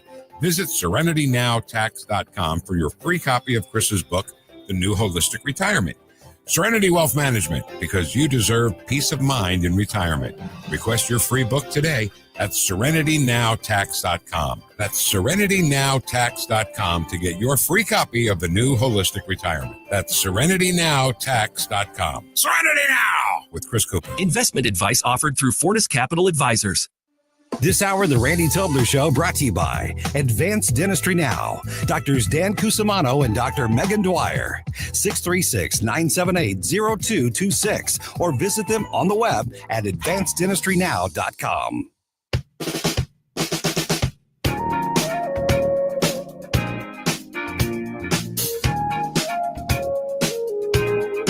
This is Larry Connors. Right now, you're listening to Dr. Randy Tobler. Informative, engaging, enjoy. And I invite you to listen to the Larry Connors USA Daily Report, Monday through Friday at 6. Are you expecting to close down entire agencies like President Trump has talked about the Department of Education, for example? Are you going to be closing down departments? We expect mass reductions. We expect certain agencies to be deleted outright. We expect mass reductions in force in areas of the federal government that are bloated. We expect massive cuts among federal contractors and others who are overbilling the federal government. So yes, we expect all of the above. And I think people will be surprised by, I think, how quickly we're able to move with some of those changes, given the legal backdrop the Supreme Court has given us. All right. So Ramaswamy remains optimistic that a lot can be done in the executive branch by cutting out a lot of those political appointees. Now, there are those civil servant government actors that are unfortunately part of the union. Now, I think the only way that you do that is you can't fire them individually. You have to just eliminate the job position. And you know what? While it may be tough on those people in the short term, they clearly are not incompetent people. They have to have some talent to be in those positions. I can't wait for that talent to be unleashed in the private sector. I mean, to all of you that may feel the pain, the short-term pain of the of what I hope will be some government trimming, I wish you Godspeed as you join the private world and you become productive and fulfilled, making a difference by advancing the creation of wealth through the private sector and making Americans' lives better because you provide a better mousetrap rather than restricting the building of a better mousetrap, the creating of the new business, the new enterprise, the upstart. Be a part of that. That makes a much bigger difference than restraining and choking and poisoning that creative, unbelievably powerful, unbridled engine called American ingenuity. So that's really my hope for those folks. And I think that Ramaswamy and Musk are probably going to lead a lot. Will it make a big difference in the national debt? No. Unfortunately, that's going to come the next step once they've proven that American ingenuity can always do better than government oversight. The next thing then to really take a big hatchet to, a machete to, is the healthcare space and the education space and on there. Now, I want to play something for you that I think is going to be another pivotal thing. And CNN analysts talked about what Elon Musk has done. But let's go first to Joey clip 1 as we talk about Scott Jennings. And Scott Jennings is one of my heroes. This guy is becoming such a stud among a band of hyenas on the panel on the left. Take a listen to what he says on deportation. He went after it. You've twice now insinuated that Trump's going to send the military to round up American citizens, which is totally false. There are 1.3 to 1.6 million illegal immigrants in this country today who have already received deportation orders from a court. You can start there. There's another population, as Mark said, that have either committed violent crimes in the United States or committed violent crimes where they came from. You can also do that. That has nothing to do with the people in your neighborhood, has nothing to do with the person in your office, and has nothing to do with whatever the hell you're talking about. It has to do with getting people out of the country who do not belong. Well, there you go. A lot of the pushback against the Trump mass deportation has been, on the left, creating this portrait of the little guy who just crossed the border and, because he was just looking for a better life in America. And he didn't, maybe he didn't transport anyone across. He didn't traffic in drugs or children.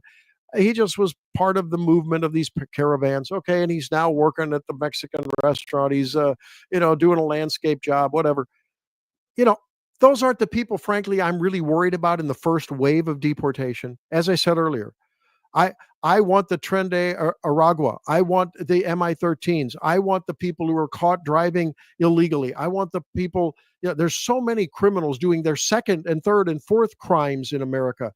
That's the people that we can go after first. We'll worry about the rest. And to buy the premise that we're going to storm into some little bungalow and take, basically minding their own business, illegal family first. No, that's not the target. And everyone knows that. Everyone knows that. So whenever someone starts to talk to you about that bill, just say, shut up. You don't have the moral standing. Oh, did you vote to destroy millions of Americans' lives, would-be Americans that were inside their mother's wombs? You don't have the moral authority to talk to me about that. So just shut up. Okay, next. The information flow. Wouldn't you agree, Jerome, that part of what won the day for this election process for Trump, and I think many down ballot, not only issues, but candidates, was the Joe Rogan interview, the new information stream, the new media environment, right? I mean, the legacy media is on the way out, and it's the X's of the world that would be Twitter, the social media, the Truth Social, the Rumble. I think that was probably the pivotal turning point. No? Absolutely. I think it's undeniable that the mainstream media has done such irreparable damage to its image that when somebody like Joe Rogan comes forward, or even at the social media level with Musk taking over X and allowing free speech and allowing uncensored discussions to happen, that completely swayed public opinion, because now we could actually talk about things and bring up facts and not have to worry about being censored. Well, we have the data. We have the receipts on that. Here is an analyst on, I think it's CNN, right, Jerome, talking about the identified party that users of X have before and after Musk took over. Listen. So one of the big reasons he bought Twitter/X is because he wanted to make it his own platform, remake it in his own image. And I think this really gets at it. Look at this. The party ID among those who regularly use X/Twitter for news. Back in 2022, 65% of those who regularly use Twitter/X for news were Democrats. Just 31% were Republicans. Look at where we are today. Just a completely different picture. Now it's basically split between Democrats at 48%, Republicans at 47%. And what I should note, Mr. Berman, is this new overall makeup matches the overall electorate far better. There you go. I mean, I think that was such a crucial element in this election. And going forward, we the people will have more of a balanced incoming and more of an opportunity outgoing to make our opinions known. That is absolutely essential. And we got to thank Elon Musk for doing it. He put his money where his mouth was, took a little hit financially initially. That analyst goes on to say he has actually benefited and is now the even richest guy on the planet. That wraps it up for this edition of the Tobler Show. Thank you for being with us. Thank you, Jerome, for some nimble producing as usual. And we will wish you guys the best of all Thanksgivings. Hope that you didn't get disinvited to your progressive, woke, liberal crazies Thanksgiving celebration. But if not, that's okay. Just keep it here on News Talk STL 1019 94.1. We'll see you next time.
All the information I need on the drive to work. Like Ferguson in the morning. I keep it on throughout the day, whether it's local, national, or something big that's happening overseas. News, analysis, and opinion. St. Louis's #1 for conservative talk. News Talk STL.